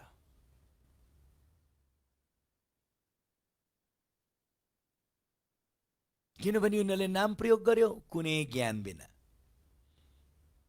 यो यहाँ के देखाइदिनु लागेको मैले भन्दाखेरि, तपाईँले यदि त्यो नाउँको ठट्टा गर्नुहुन्छ भने, यदि त्यो नाउँको तपाईँले मजाक उडाउनुहुन्छ भने, यदि त्यो नाउँको तपाईँले गिल्ला गर्नुहुन्छ भने बी केयरफुल। तर त्यो नाउँलाई तपाईँले बुझ्नुहुन्छ र चिन्नुहुन्छ भने तब गएर फेरि अघि त स्थान थियो, अब चाहिँ यो नाउँ। पहिला मैले 3-4वटा कुरा भनिरहेको छु है। एउटा अधिकार तपाईँले प्रयोग नगर्ने अगाडि यो कुराहरू तपाईँले जान्नु पर्यो। तब गएर जब तपाईँले अब बुझेर जानेर येशूको नाउँ पनि एकदम तपाईँले एकदम नै बुझेर चलाउनु भयो, आफ्नो स्थान जानेर तपाईँले चलाउनु भयो, आफ्नो अधिकार तपाईँले बुझेर चलाउनु भयो। अधिकार बुझ्ने कि परमेश्वरले हामीलाई कसरी सृष्टि गर्नुभयो भन्ने कुरा, त्यो सबै जानेर तपाईँले प्रयोग गर्ने बित्तिकै यति शक्तिशाली रूपमा परमेश्वरको शक्ति तपाईँबाट निस्किएर त्यहाँ काम हुनेछ। र अब तपाईँहरूमा सुसमाचार सुनाउने व्यक्तिहरूले यो कुरा त राम्ररी बुझेर मथन्, नत्र त उनीहरूले नबुझेर चलाए, उल्टो उनीहरूले दुःख पाए भने जस्तै। र अर्को अन्तिम एउटा कुरा भनिदिन्छु, हाम्रो उद्देश्य के हो अन्तमा? संसारलाई गएर यसोको बारेमा भन्ने होइन। हाम्रो उद्देश्य चाहिँ नि हो सबैलाई एउटा एकदम असल प्रभुको चेला हुनका लागि उनीहरूलाई हामीले यी सबै कुराद्वारा वाव, विश्वासी खाली भएर हुँदैन। आज विश्वासीहरू भइराखेको छन्, तर प्रभुले भन्नु भएन जाऊ गएर विश्वासी बनाऊ, जाऊ गएर प्रचार गरेर सबैको धर्म परिवर्तन गर। त्यो भन्नुभएको छैन प्रभुले। यो धर्म परिवर्तनको कुरै होइन। मैले बारम्बार भनिरहेको छु, एउटै कुरा भनिरहेको छु। जब चेला हुन्छौँ भने राम्रो गरी बुझेर जानेर, जब हामी असल चेला जब बुझेर जानेर हुन्छौँ तब हामी एउटा असल नागरिक पनि हुन सक्छौँ। किनभने एउटा असल चेलाले चाहिँ नि एउटा भनौँ न सही प्रकारले व्यवहार गर्छ हरेक कुरामा। तपाईँ एउटा असल प्रभुको चेला जब हुनुहुनेछ र तपाईँलाई एउटा सरकारमा कुनै औदामा राखेको छ, तपाईँ त्यहाँ बसेर भ्रष्टाचार गर्नुहुने छैन, तपाईँ त्यहाँ बसेर झुट बोल्नुहुने छैन।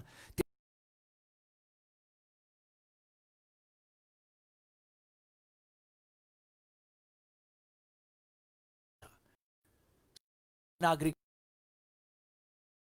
त भक्तिले भरिएको व्यक्ति पनि ऊ विश्वासी होइन। असल चेला हुनु चाहिँ खाँचो छ। उद्देश्य हो। र बाइबल भनेको छ को बिचमा कि हामी चाहिँ उहाँको ख्रिस्टको राजदूत हुनुहुन्छ र राजदूतको अर्थ चाहिँ नै उसले एउटा राज्यको प्रतिनिधि गर्छ। औदामा व्यक्ति जसले एउटा आफ्नो देशको प्रतिनिधि, त्यहाँ जे भन्छ हो उसको देशबाट नै यो कुरा आएको हो भन्ने कुरा हामीले थाहा पाउँछौँ। त्यसै कारणले गर्दाखेरि तपाईँहरू मैले एउटै कुरा बुझ्नु पर्यो। म त्यो पढिदिन्छु ल, 2 कोरिन्थी 5:20 पढौँ।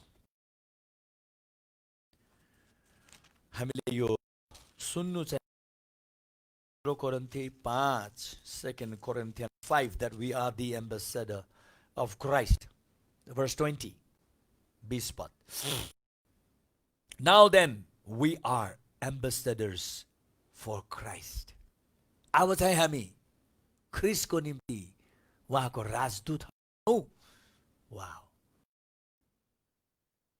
हालेलुया। र as though God was pleading through us, परमेश्वर आफैले नै हामीबाट के भन्नुहुन्छ भने चाहिँ एकदम परमेश्वर आफैले नै तपाईबाट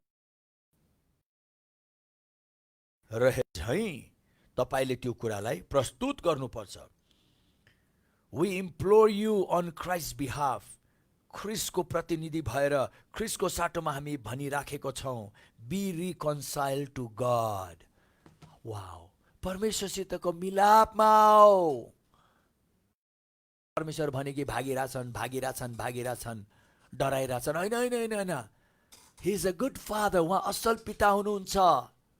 तिमी आओ, उहाँसितको मिलापमा बस, उहाँले तिम्रो निम्ति असल त्यो साउन्डहरु है, उहाँले तिम्रो निम्ति असल गर्न चाहनुहुन्छ, उहाँले तिमीलाई माया गर्नुहुन्छ, तिमी उहाँबाट भाग्नु परेन। यसरी भन्ने कि जसरी स्वयं परमेश्वरले नै उनीहरूलाई भनिराखेको छ, मेरो छोरा मेरो छोरी म कहाँ हो।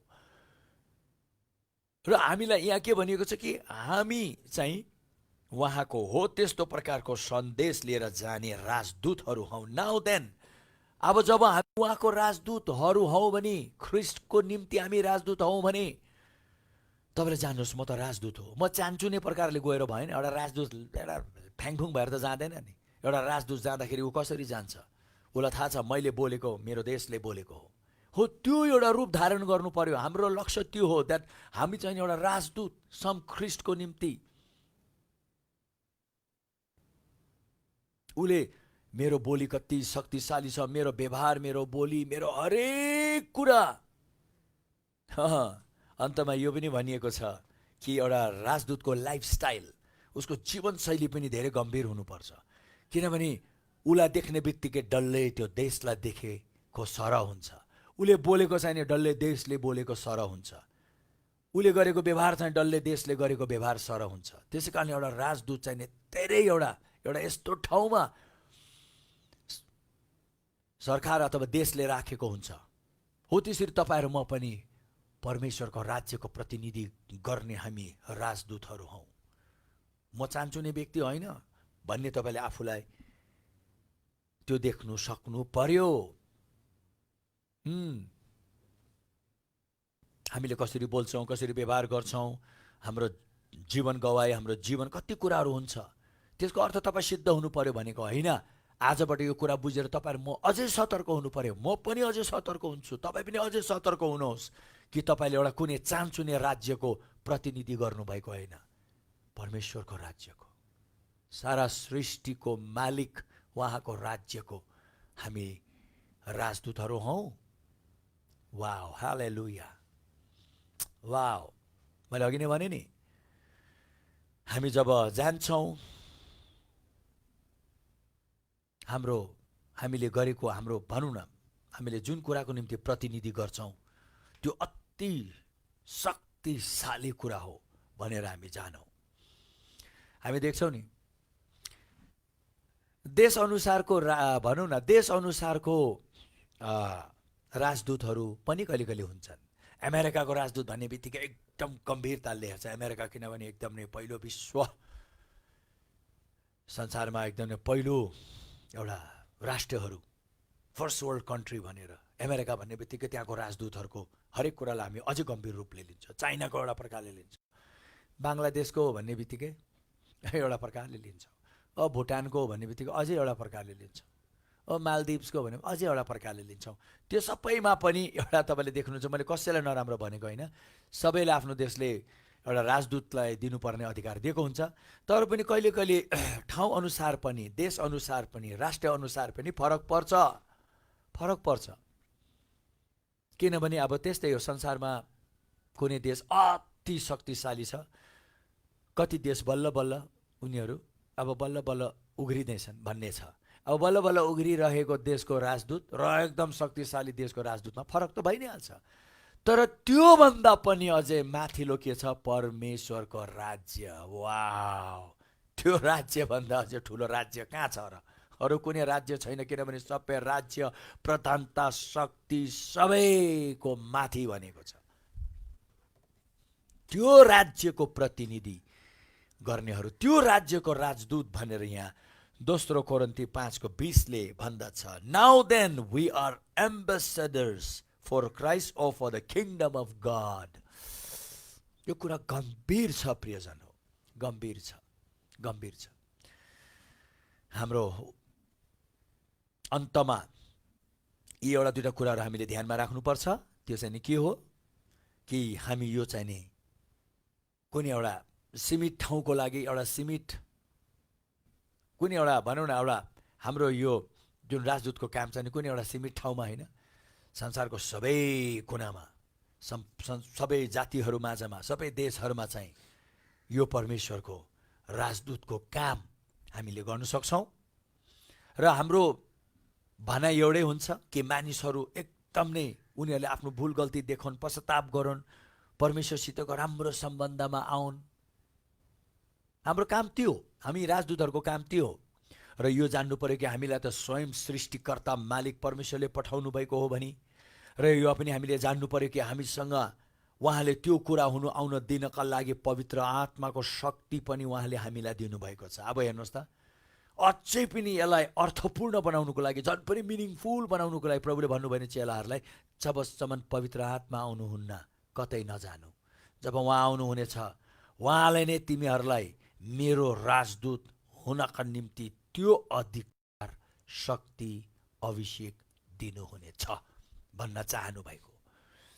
हेर्नुहोस् त, त्यसै कारण हामी बुझ्छौँ नि, किनभने अब यी सबै कुरा एउटा एउटा कुरालाई हामीले किटान गरेर हेर्नुपर्छ। यो हुनुको निम्ति यो पनि महत्त्वपूर्ण छ, त्यो महत्त्वपूर्ण छ, यो बुझ्नु महत्त्वपूर्ण छ, त्यो बुझ्नु महत्त्वपूर्ण छ, जुन मैले तपाईँलाई बुझाउँदै आइरहेको छु। यो सबै कुरालाई वास्ता गर्नु भएन भने ठिकै छ। मैले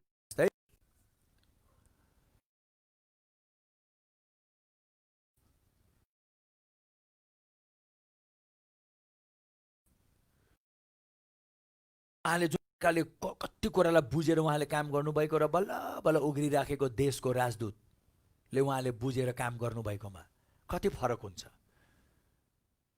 अब मैले कसैलाई पनि ठुलो सानो भनेको होइन। सरकारमा पनि हामी देख्छौँ अधिकारमा तल्लो औदामा भएको र माथिल्लो औदामा भएको अधिकार उनीहरूले जुन प्रकारले चिनेर चलाउँछ, देशमा पनि हो त्यस्तो हुन्छ, किनभने देखा परेको छ। त्यसले कहिले कहिले मन दुःख पनि लाग्छ, त्यस्तो त नहुनु पर्ने हो। अब एकदम नै पहिलो देशहरूले त्यो गरिब देशहरूमा गएर जथाभावी उनीहरूले गरिदिएको पनि हामीले देखेको छौँ। जथाभावी गरिदिन्छ, जसरी कि यो सानो मेनो देशहरू त केही पनि होइन जस्तै, किनभने उनीहरूले त्यो सबैको त्यो त एउटा घमण्ड भयो, त्यो गर्नु भएन। सबैले एकअर्काको आदर गर्नु पर्यो। सबै राष्ट्र आफ्नो ठाउँमै छ। एकअर्कालाई आदर गर्ने, एकअर्कालाई इज्जत गर्ने, एकअर्का प्रतिको हाम्रो व्यवहार एकदम नै आदरपूर्ण हुनुपर्ने। तर कति भागमा अब संसारमा अब यही कुराको एउटा समस्या छ, मानिसमा घमण्ड बढी भएकोलाई अर्कालाई मतलब नगर्ने पनि भइरहेछ। एउटा अधिकारले अर्को अधिकारलाई मिचेर जाने पनि है एउटै देशभित्र पनि देखा पर्छ, देशमा पनि देखा पर्ने, त्यही नै कुरा हो। तर अन्तमा हामीले यो पनि जान्नु पर्यो र हामीले यो अधिकार आत्मामा लिनु पर्यो, भित्रबाट जान्नु पर्यो, भित्रबाट बुझ्नु पर्यो, भित्रबाट त्यो कुराको सोच र विचारमा हामी हिँड्नु पर्यो। त्यसलाई भन्छ आत्मामा हामीले त्यो कुरालाई लिएको, कुनै एउटा शरीरमा कुनै कुरा प्रदर्शन गर्नका लागि होइन है। तर कहिले कहिले हामी देख्छौँ कति व्यक्तिहरू, तपाईँले आत्मामा बुझ्नुहुन्छ कि तपाईँ घमण्ड उता इम्पोर्टेन्ट हो एकदम नै। कहिले उहाँहरूप्रतिको एउटा मान सम्मान आदर इज्जत दिएन भने कहिले कहिले उहाँहरू रिसाउनुहुन्छ। त्यस्तो होइन। एकदम आत्मामा बलियो गरी अधिकार बुझ्ने व्यक्ति त उसले के भन्छ, म त सेवक हुँ, म त प्रभुको दास हुँ, म त उहाँको राज्यको नोकर हुँ। कहिले कहिले मैले त्यो भन्ने गर्छु, नोकरहरूलाई मान सम्मान आदर इज्जत जुन प्रकारले उनीहरूले खोज्छन्, उनीहरू त्यो योग्यको छैनन्।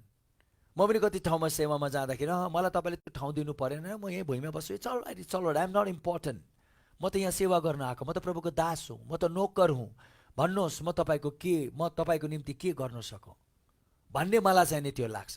तर कतिजनालाई चाहिने आदर मान सम्मान मञ्च उनीहरूलाई एकदम नै कहिले कहिले चाहिने अलिकति मलाई धेरै नराम्रो लाग्छ। अब 2 घण्टा 3 घण्टाको सेवामा गएको छ, त्यहाँ थुप्रै पास्टर्सहरू आएको छन्, उनीहरूलाई आदर दिँदा सम्मान दिँदा उनीहरूलाई दुनियाँ दिवाला गर्दा गर्दा 1 घण्टा त कहिले गइसकेको हुन्छ। म भन्छु ए प्रभु के भएको यहाँ, परमेश्वरभन्दा मानिसै इम्पोर्टेन्ट भइसक्यो, मानिसै धेरै महत्त्वपूर्ण भइसक्यो। किनभने कतिजना त त्यस्तो गरेन पनि आउँदैनन् अरे। त्यो प्रभुको असल दासै होइन हो प्रभुको सेवकै होइन, ऊ यस्तै कुरा खोज्दै घुमिरहेछ, कहाँ मलाई इज्जत दिन्छ, मान दिन्छ, सम्मान दिन्छ। प्रभुले भनिदिनु भएको छ त त्यस्तो कुरा नखोज तिमीले। यो भन्दा कसैलाई लागेको राम्रो, तपाईँबाट त्यो कुरा हट्नु पर्यो। आत्मामा हो त्यो अधिकार, शरीरमा होइन। तर जब तपाईँ आत्मामा त्यो अधिकार, आत्मामा त्यो कुरालाई बुझेर तपाईँ हिँड्नुभयो भने तपाईँलाई केही कुरा तपाईँको निम्ति गरिनुपर्ने कुरा सबै आपसे आप आउँछ। कतिले उमेरले त्यो खोज्ने, कतिले शारीरिक रूपमा त्यो खोज्ने, कतिले त म त फल्ना एउटा चर्चको पास्टर हुँ भनेर त्यसरी खोज्ने। Please don't do all those kind of things. तिनीहरू त्यस्तो कुराहरू नगर्नुहोस्। प्रभु त हेर्नुहोस् त सबै अधिकारको मालिक, सबै शक्तिको मालिक त पृथ्वीमा आउँदाखेरि उहाँले के भन्नुभयो, तिमीहरूले मेरो सेवा गर भनी म आएको होइन, म तिमीहरूको सेवा गर्न आएको। तिमीहरूले मलाई मान सम्मान आदर इज्जत देऊ भनेको लागि म आएको होइन, पर तिमीलाई नै मान सम्मान आदर इज्जत दिनुको लागि म आएँ। एउटा असल सेवकमा त्यो हृदय हुन्छ। खोज्दैन उसले पटक्कै मान सम्मान आदर इज्जत, किनभने ऊ त एउटा प्रभुको दास हो। आज मैले यो कुरा किन भन्नुपर्ने भयो, हामीले आत्मिक अधिकारतिर ध्यान नदिएर शारीरिक अधिकारतिर बढी ध्यान दिएको लागि। यो शरीरको लागि होइन, प्रयोजन हो, यो आत्माको लागि हो। नोकरलाई नोकरकै ठाउँ ठिक छ मालिक त केवल परमेश्वर हुनुहुन्छ। सधैँ म त भन्छु म त उहाँको नोकर हुँ हो, म उहाँको सन्तान हुँ, म उहाँ सँगसँगै बसेर राज गर्ने व्यक्ति हुँ, त्यो आफ्नो ठाउँमा छ। तर जब सेवामा उत्रिँदाखेरि शरीरमा होइन प्रयोजन हो, हामीले आत्मामा ती कुराहरूलाई हेर्ने हामीले ध्यान दिनु पर्यो। अब यो भयो तपाईँलाई मैले आज अलिकति सबै पूर्ण रूपमा होइन तर एउटा अधिकार तपाईँको यो हो। कहाँबाट यो सुरु हुँदै हुँदै हुँदै हुँदै हुँदै हुँदै हुँदै हुँदै आएर अन्तमा मैले 5औँमा चाहिने तपाईँलाई हाम्रो उद्देश्य त्यो हो कि यो सबै प्राप्त गरेर मानिसहरूको सेवा गर्ने, to serve the people, serving heart, देखौटी हार्ट होइन, सर्भिङ हार्ट। कतिले त मानिसले देखेको पछि एकदम मानिसले देखेको कुरा मात्रै गर्न चाहन्छ त्यो सर्भिङ हार्टै होइन। मैले के गरेर मान्छेले मलाई देख्छ, मैले के गरेर मान्छेले, कति भागमा त कतिले नजानेर त्यो उनीहरूमा त्यो बानी परिसक्यो। उनीहरूलाई कुनै मानिसले उति नदेख्ने जिम्मा दिए पनि उति गर्दैनन्, तर मानिसले देख्ने क्षेत्रमा चाहिँ उनीहरूलाई धेरै गर्नु मन हुन्छ, सो द्याट मानिसले मलाई, मानिस मानिस मानिस मानिस हो, राम्रो, मानिससित सम्पर्क राख्नु पर्यो। तर यदि हामीले कुनै काम चाहिँ खालि मानिसलाई देखाउनुको लागि गरिरहेछौँ भने त्यो पनि सेवाको हृदय होइन। तपाईँलाई जहाँ राखिएको छ नदेखोस् तपाईँ, तर तपाईँको अधिकार आत्मामा छ र तपाईँले हृदयबाट। त्यसै कारण त बाइबलले भनेको छ, दुष्ट मालिकको पनि तिमी एकदम विश्वास योग्यको भएर तिमीले सेवा गर। मालिक त दुष्ट हुनु पनि पर्दैन, अलिकति मालिकले मैले भनेको जस्तै गरेको छैन पनि रात दिन बसेर त्यो मालिकको विरोध गर्नेहरू पनि छन्। ती कुराहरूमा हामी धेरै ध्यान दिनु पर्यो। You are still not serving. किन? तपाईँले भनेअनुसार भएन, तपाईँले भनेअनुसार त केही हुनेवाला पनि छैन। र त्यो नभएको कारणले गर्दाखेरि किन? न त तपाईँहरूमा सधैँ असल मालिक खोज्दै जानुहुन्छ। प्रभुले भन्नुभयो तिम्रो मालिक दुष्ट भए पनि तिमी चिन्ता नगर न, यो मालिकको कुरा होइन, तिमीले कुन आत्मामा सेवा गर्छौ त्यसको बारेको कुरा हो। प्रभुलाई गरे झैँ गर्नु भनेको छ नि त।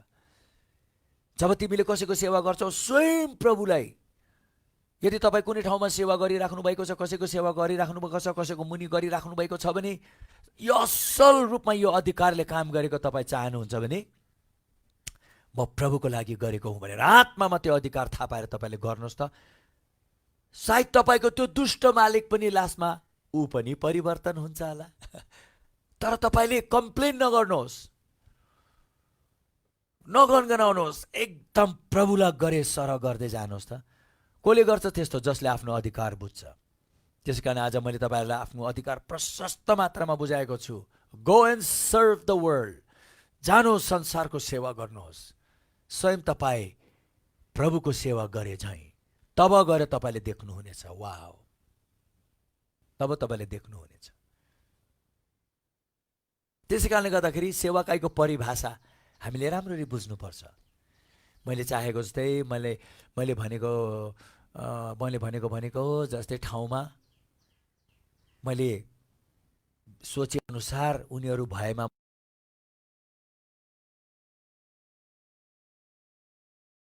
बस्नु पर्छ। आफ्नै बाटो लागिदिन्छन्। मैले यो भन्नु नै, अहिले पनि हामीले नदेखे संसार किन एउटा मण्डलीबाट अर्को मण्डलीबाट भने जस्तै के भएन, सट्टो गएर अर्को मण्डलीमा गएर उसले सेवा गर्न थाल्छ, अर्को मण्डलीमा जान्छ। पास्टर्सहरू त्यस्तो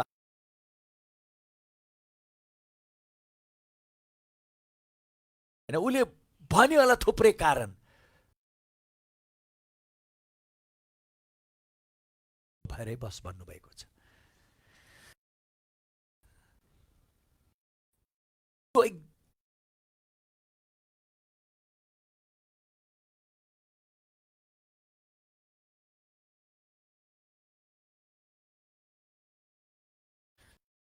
दुष्ट थियो,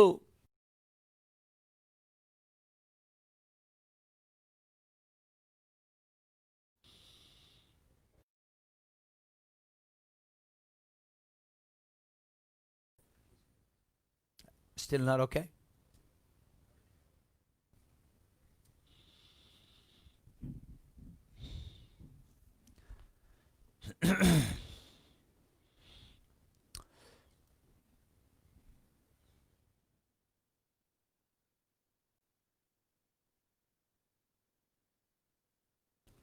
ओके,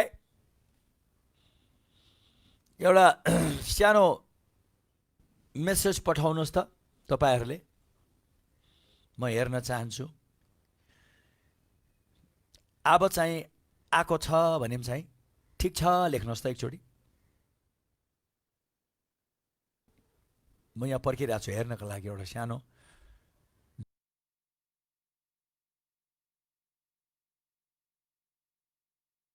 जानकारी।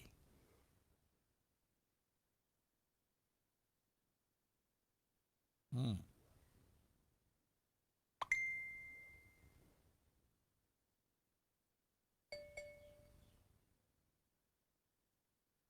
हुँ,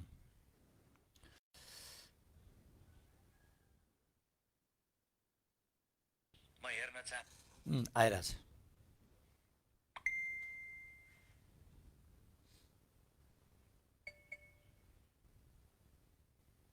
Are you okay now?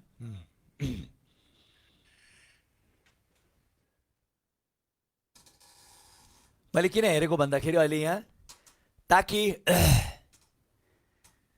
यो मैले भनिराखेको कुरा चाहिँ तपाईँहरूमा राम्ररी पुगोस् भन्ने।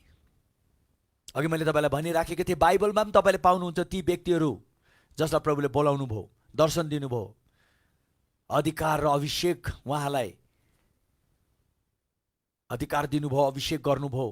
उनीहरूको जीवनमा पनि धेरै खेदहरू आए, तर जब उनीहरू मालिक मेरो जस्तै किन नहोस्, मेरो काम हो अन्तसम्म विश्वास योग्यको हुने भनेर उनीहरू लाग्यो। उनीहरूको विरुद्धमा पनि धेरै कुराहरू गरियो, उनीहरूलाई त मार्ने षड्यन्त्रहरू रचियो, तर पनि उनीहरू घबराएनन्। किन? उनीहरूलाई थाहा थियो उनीहरूको अधिकार।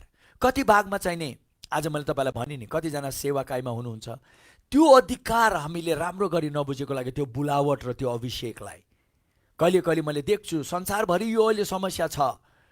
यो मैले भनिराखेको बेलामा तपाईँहरू कसैलाई लाग्नु गएको छ भने खुसी हुनुहोस्, तपाईँले देख्नु सक्नु पर्यो। मलाई भन्यो, तपाईँलाई भनेको, तपाईँलाई नभनेर म कसलाई भन्ने? जसको जीवनमा समस्या छ डक्टरले उसैको त उपचार गर्छ। अब उपचार गर्ने त्यसलाई त्यो त पागल डक्टर भन्छ। कहिले कहिले मैले कति कुरा भनिरहेको बेलामा मानिसहरू आत्तिन्छन्, मलाई खुसी लाग्छ, औषधि पर्यो, तर त्यो औषधिले काम गर्न दिनुहोस् भनी म सधैँ भन्छु। किनभने परमेश्वरले तपाईँलाई अति माया गर्नुहुन्छ। तपाईँले नचिताएको नरुचाएको व्यक्तिबाट नै तपाईँको उपचार गर्नु।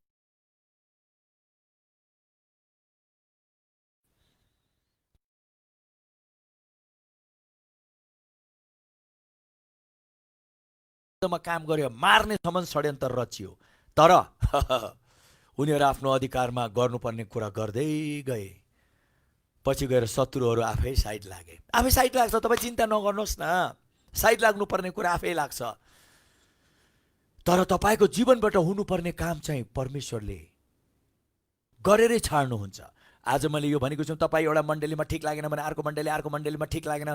धेरै यस्तो चार्नेहरू छन्। म कति पास्टर्सहरूलाई देख्छु, म आफैले पनि त्यो कुरामा एक प्रकारले एकदमै मेरो आँखा पनि खोलिएको छ, म पनि पस्ताएको छु। बिचारा आयो सेवा गर्छ होला भनेर सेवाकाईमा राख्दाखेरि उता त ऊ टिकेन, यहाँ पनि टिकेन। नटिक्ने व्यक्ति कतै टिक्दैन, किनभने उसमा त्यो आत्माले काम गरिरहेछ। कतै पनि ऊ सबमिट हुनु नसक्ने, कतै पनि ऊ समर्पित हुनु नसक्ने, कतै पनि आज्ञाकारी हुनु नसक्ने। उसले भने जस्तै भएन पनि फेरि जुर्क उठेर एकातिर लागिदिने। यो सबै एउटा शारीरिक खेल भइरहेछ, कुनै आत्मिक कुरा छँदै छैन त्यहाँ। अब तपाईँ हामी पास्टर्सहरूले यो कुरालाई अहिले हाम्रो आँखा खोलेनौँ भने हामी यहाँ चाहिँ केही थुपार्ने केही गर्नेतिर लागेको होइनौँ। ठिकै छ, गर्दै जानुहोस्, तर एक दिन तपाईँ धेरै निराशामा पर्नुहुनेछ। मैले यो नगरेर यिनीहरूलाई मैले सही कुरा सिकाएको भए हुन्थ्यो, मैले त्यो निर्णय गरेको छु। अब त्यसरी हुँदैन। जे हुन्छ एकदम र जानेर बुझेर सही प्रकारले नै हुनु परेको छ। प्लिज बाबु यस्तो हो तिमी भनेर बरु उनीहरूलाई राम्रो काउन्सिलिङ गरेर उनीहरूको आँखा खोलिदिएर पठाइदिनुहोस्। उनीहरू जहाँबाट आए पठाइदिनुहोस्। कतिजना चाहिँ हो त्यसरी सन्तुष्टि हुँदैन, उनीहरूले भने जस्तै भएन भनेर बाहिर निस्किन्छन्, विरोध गर्छन्। बरु म अब मेरो आफ्नै मण्डली सुरु गर्छु। त्यस्तो मण्डली तपाईँले त्यसरी सुरु गर्नुभयो भने त्यो परमेश्वरले बोलाएकै होइन तपाईँलाई त्यो मण्डली सुरु गर्नु। पहिलो कुरामा चाहिँ त्यो बुझ्नुहोस्, त्यो तपाईँले रिस इबी डाहा झगडा झैँ झगडा अमेल फुटबाट त्यो मण्डली जन्मी। त्यस्तो मण्डली वाच एन्ड सी।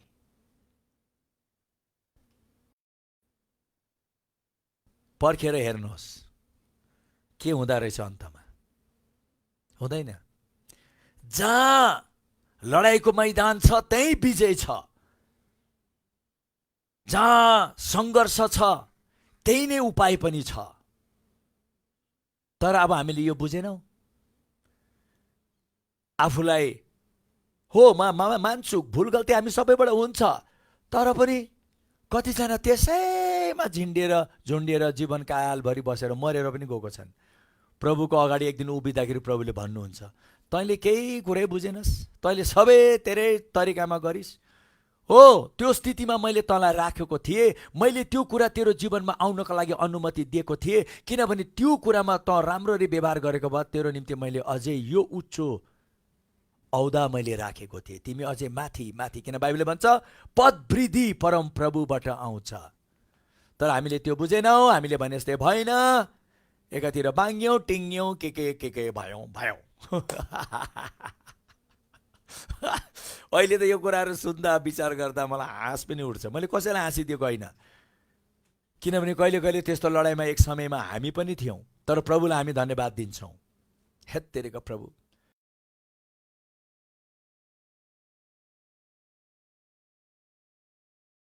अहिले पहिला बुझ्नुपर्छ। जय झगडा गरेर टुटेर फुटेर अर्को मण्डली खोलेर कुन चाहिँ सुसमाचार सुनाउने भन्या। हो, तपाईँले अर्को मण्डली खोल्नु चाहनुहुन्छ, खोल्नुहोस्, परमेश्वरले तपाईँलाई देखाउनुहुन्छ। तर तपाईँ जहाँ हुनुहुन्छ त्यहाँ पूर्ण रूपले तपाईँले आफूलाई, you need to prove yourself, तपाईँले आफूलाई प्रमाणित तपाईँले गराउनुपर्छ। किनभने बाइबलमा भनेको छ, परमेश्वरको वचन तिमीले पढ, जान, बुझ र गर, to be approved by men and God, ताकि मानिस र परमेश्वरबाट तिमीले एकदम नै उसले जे गरेको छ अति सही गरेको छ भन्ने कुरा मानिसले तिम्रो बारेमा भनौन् भनेको छ।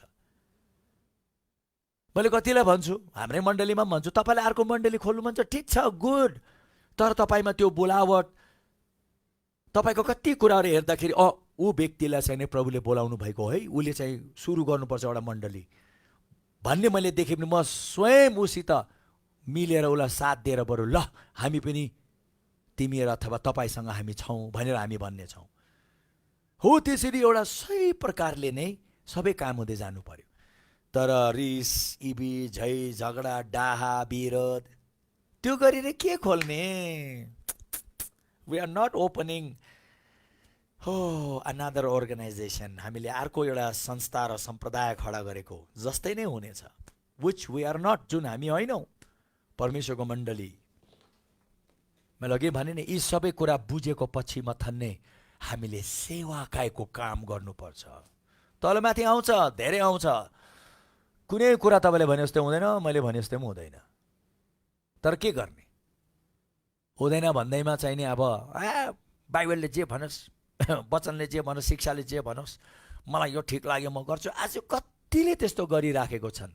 सर्वप्रथम त शिक्षा नपाएको हुनाले, दोस्रो कुरा चाहिँ कतिले शिक्षा पाए तापनि त्यसमा आउनु नै सकेको छैन। म त एउटै कुरा भन्छु, आउनुहोस्, आउनुहोस्, आउनुहोस्, त्यसमा एकचोटि नम्र भएर आउनुहोस्। तपाईँ त्यसमा परमेश्वरको शिक्षामा आउनुहोस् नम्र भएर, तपाईँले देख्नुहुनेछ तपाईँ र तपाईँको घराना। बाइबलले भन्दछ, यहोशूले भन्यो, म र मेरो घराना हामी परम प्रभुको सेवा गर्नेछौँ, म र मेरो परिवारले परम प्रभुको सेवा गर्नेछौँ। तर कसरी? यहोशूले किन त्यो भन्यो? किनभने यहोशूको जीवनमा धेरै समस्या आयो। ऊ मोसाको अन्डरमा हुँदाखेरि उसलाई धेरै गाह्रो भयो। मोसाको विरोधमा यति मानिसले बोले, यति बोले, यहोशूले रात दिन सुन्थ्यो त्यो कुरा, तर पनि यहोशूले एकदम नै होइन, जस्तै कुरा किन नभनोस्, मलाई प्रभुले यहोशूको दाहिने हात बनाएको छ पनि म I will stand as a right hand till the end, not as long as Moses do good to me. मोसाले जबसम्म राम्रो गर्छ, जबसम्म यो भिडले सही गर्छ, त्यस्तो भनेन यहोशूले भन्यो, म र मेरो परिवार अन्तसम्म प्रभुको सेवा उहाँले बोलाए अनुसार हामी गर्नेछौँ। That's what it is for you. तपाईँको निम्ति त्यही छ आजको दिन। सेवाकाईमा तपाईँ हामीलाई बोलाउनु भएको छ भने लडाइँको मैदानमा बोलाएको हो। यो सेवाकाई एउटा धेरै ठुलो रणभूमि हो। त्यो ठुलो एउटा धेरै रणभूमि भन्दा संसारको जस्तै गएर गोली बारुद त गर्दैनौँ, तर पनि त्यो गोली बारुद भन्दा पनि डरलाग्दो के आउँछ? यस्तो हुन्छ नि, मैले अघि भनेको यस्तो थुप्रै कुराहरू आउँछ तपाईँलाई तपाईँको सेवाकाईबाट रोक्नुको लागि। यहोशूको जीवनमा पनि आए, यहोशू रोकिएन, तर उसले भन्यो, अन्तसम्म म र मेरो परिवार परमप्रभुको सेवा गर्नेछौँ। As for me and my house, यदि मेरो बारेमा तपाईँले सोध्नुहुन्छ भने, मेरो परिवारको बारेमा सोध्नुहुन्छ भने, हामी परमप्रभुको सेवा गर्नेछौँ। We will serve the Lord. त्यही नै एउटा बुद्धिमानी डिसिसन हो, प्रियजन हो, बुद्धिमानी डिसिसन हो। हालेलुया। आज मैले तपाईँहरूलाई धेरै महत्त्वपूर्ण कुरा भनिदिएको छु, सुसमाचारको सेवाको कुरालाई लिएर। सुसमाचारको यी महान परमेश्वरले दिनुभएको जिम्मेवारलाई अगाडि सार्ने हो भने यो सबै कुरालाई बुझेर जानेर नै हामी गर्ने हो। नत्र त तपाईँहरू मेरो आफ्नै ढङ्गले चाहिँ कति कुरा हुँदैन, बाइबलको बाहिर हुन्छ। हामी सिद्ध छैनौँ, तर यी सबै कुराले हामीलाई सिद्धतातिर लिएर गइरहेछ। मैले तपाईँलाई भने नि, यो स्कुल पढाइराखेको बेलामा म आफूले पनि मेरो धेरै कुराहरू अझै बुझिरहेको छु, अझै देखिरहेको छु। किनभने धेरै वर्ष गर्दै गर्दै गर्दै गर्दै आउँदा यो कुरा हामीले धेरै वर्ष अगाडि बुझेको थियौँ, तर गर्दै गर्दै गर्दै गर्दै गर्दै आउँदाखेरि धेरै यस्तो कुराले हामीलाई पनि तल कहिले लिएर जान्छ, कहिले माथि, फेरि कहिले तल कहिले माथि, बाधा विघ्न आक्रमण परीक्षा थुप्रै हुन्छ। यो रणभूमि हो। Welcome to the battlefield of the ministry. सेवाकाईको रणभूमिमा स्वागत छ। सेवाकाईको एकदम मखमली, एकदम बेड अफ रोजेसमा होइन, चारैतिर काँडै काँडा हुन्छ। पावलले भनेको छ,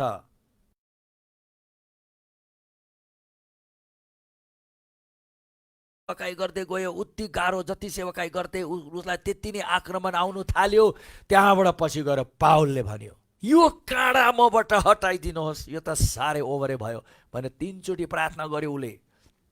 तर प्रभुले भन्नुभयो, पावल, तँलाई थाहा छैन मैले तँलाई यो सबै कुरा सामना गर्नका लागि नै बोलाएको हुँ, र यो माथि तँ विजय पाएको भन्दा बढ्ता भएर बस्नका लागि बोलाएको हुँ, र जान्नु मेरो अनुग्रह तेरो लागि प्रशस्त मात्रामा छ। Wow, that's something really good, I like it. त्यो कति राम्रो कुरा मलाई मन पर्यो पावलको। तपाईँ मेरो जीवनमा पनि त्यही छ। अझै एकचोटि भन्छु, अन्तमा आजको हाम्रो क्लास जितेको छ, welcome to the world of ministry. सेवाकाईको दुनियाँमा तपाईँलाई स्वागत छ। Welcome to the battlefield of the ministry. र सेवाकाईको रणभूमिमा पनि स्वागत छ। Let us fight the good fight of faith. आउनुहोस्, हामी यो सुन्दर विश्वासको लडाइँ लड्दै जाउँ। थाकेर बस्नु भएको छ भने खडा हुनुहोस्, मन सानो भएको छ भने मन ठुलो गर्नुहोस्। किनभने तपाईँलाई परमेश्वरले यतिकै छान्नु भएको होइन, तपाईँलाई परमेश्वरले यतिकै बोलाउनु भएको होइन, यतिकै अभिषेक गर्नुभएको होइन, यतिकै पठाउनु भएको होइन। तपाईँ को के कस्तो हुनुहुन्छ र तपाईँलाई बुझ्नुपर्ने के हो यो सेवाकाईको दरियानमा भन्ने कुरा मैले पुरा बताइसकेँ, र बाँकीको कुरा हामी फेरि भोलि हेर्नेछौँ। धन्यवाद। जय मसीह। र प्रभुले यहाँहरूलाई धेरै धेरै आशिष दिनुभएको छ। आशिषमा गदगद गदगद भएर बस्नु होला। धन्यवाद। By by.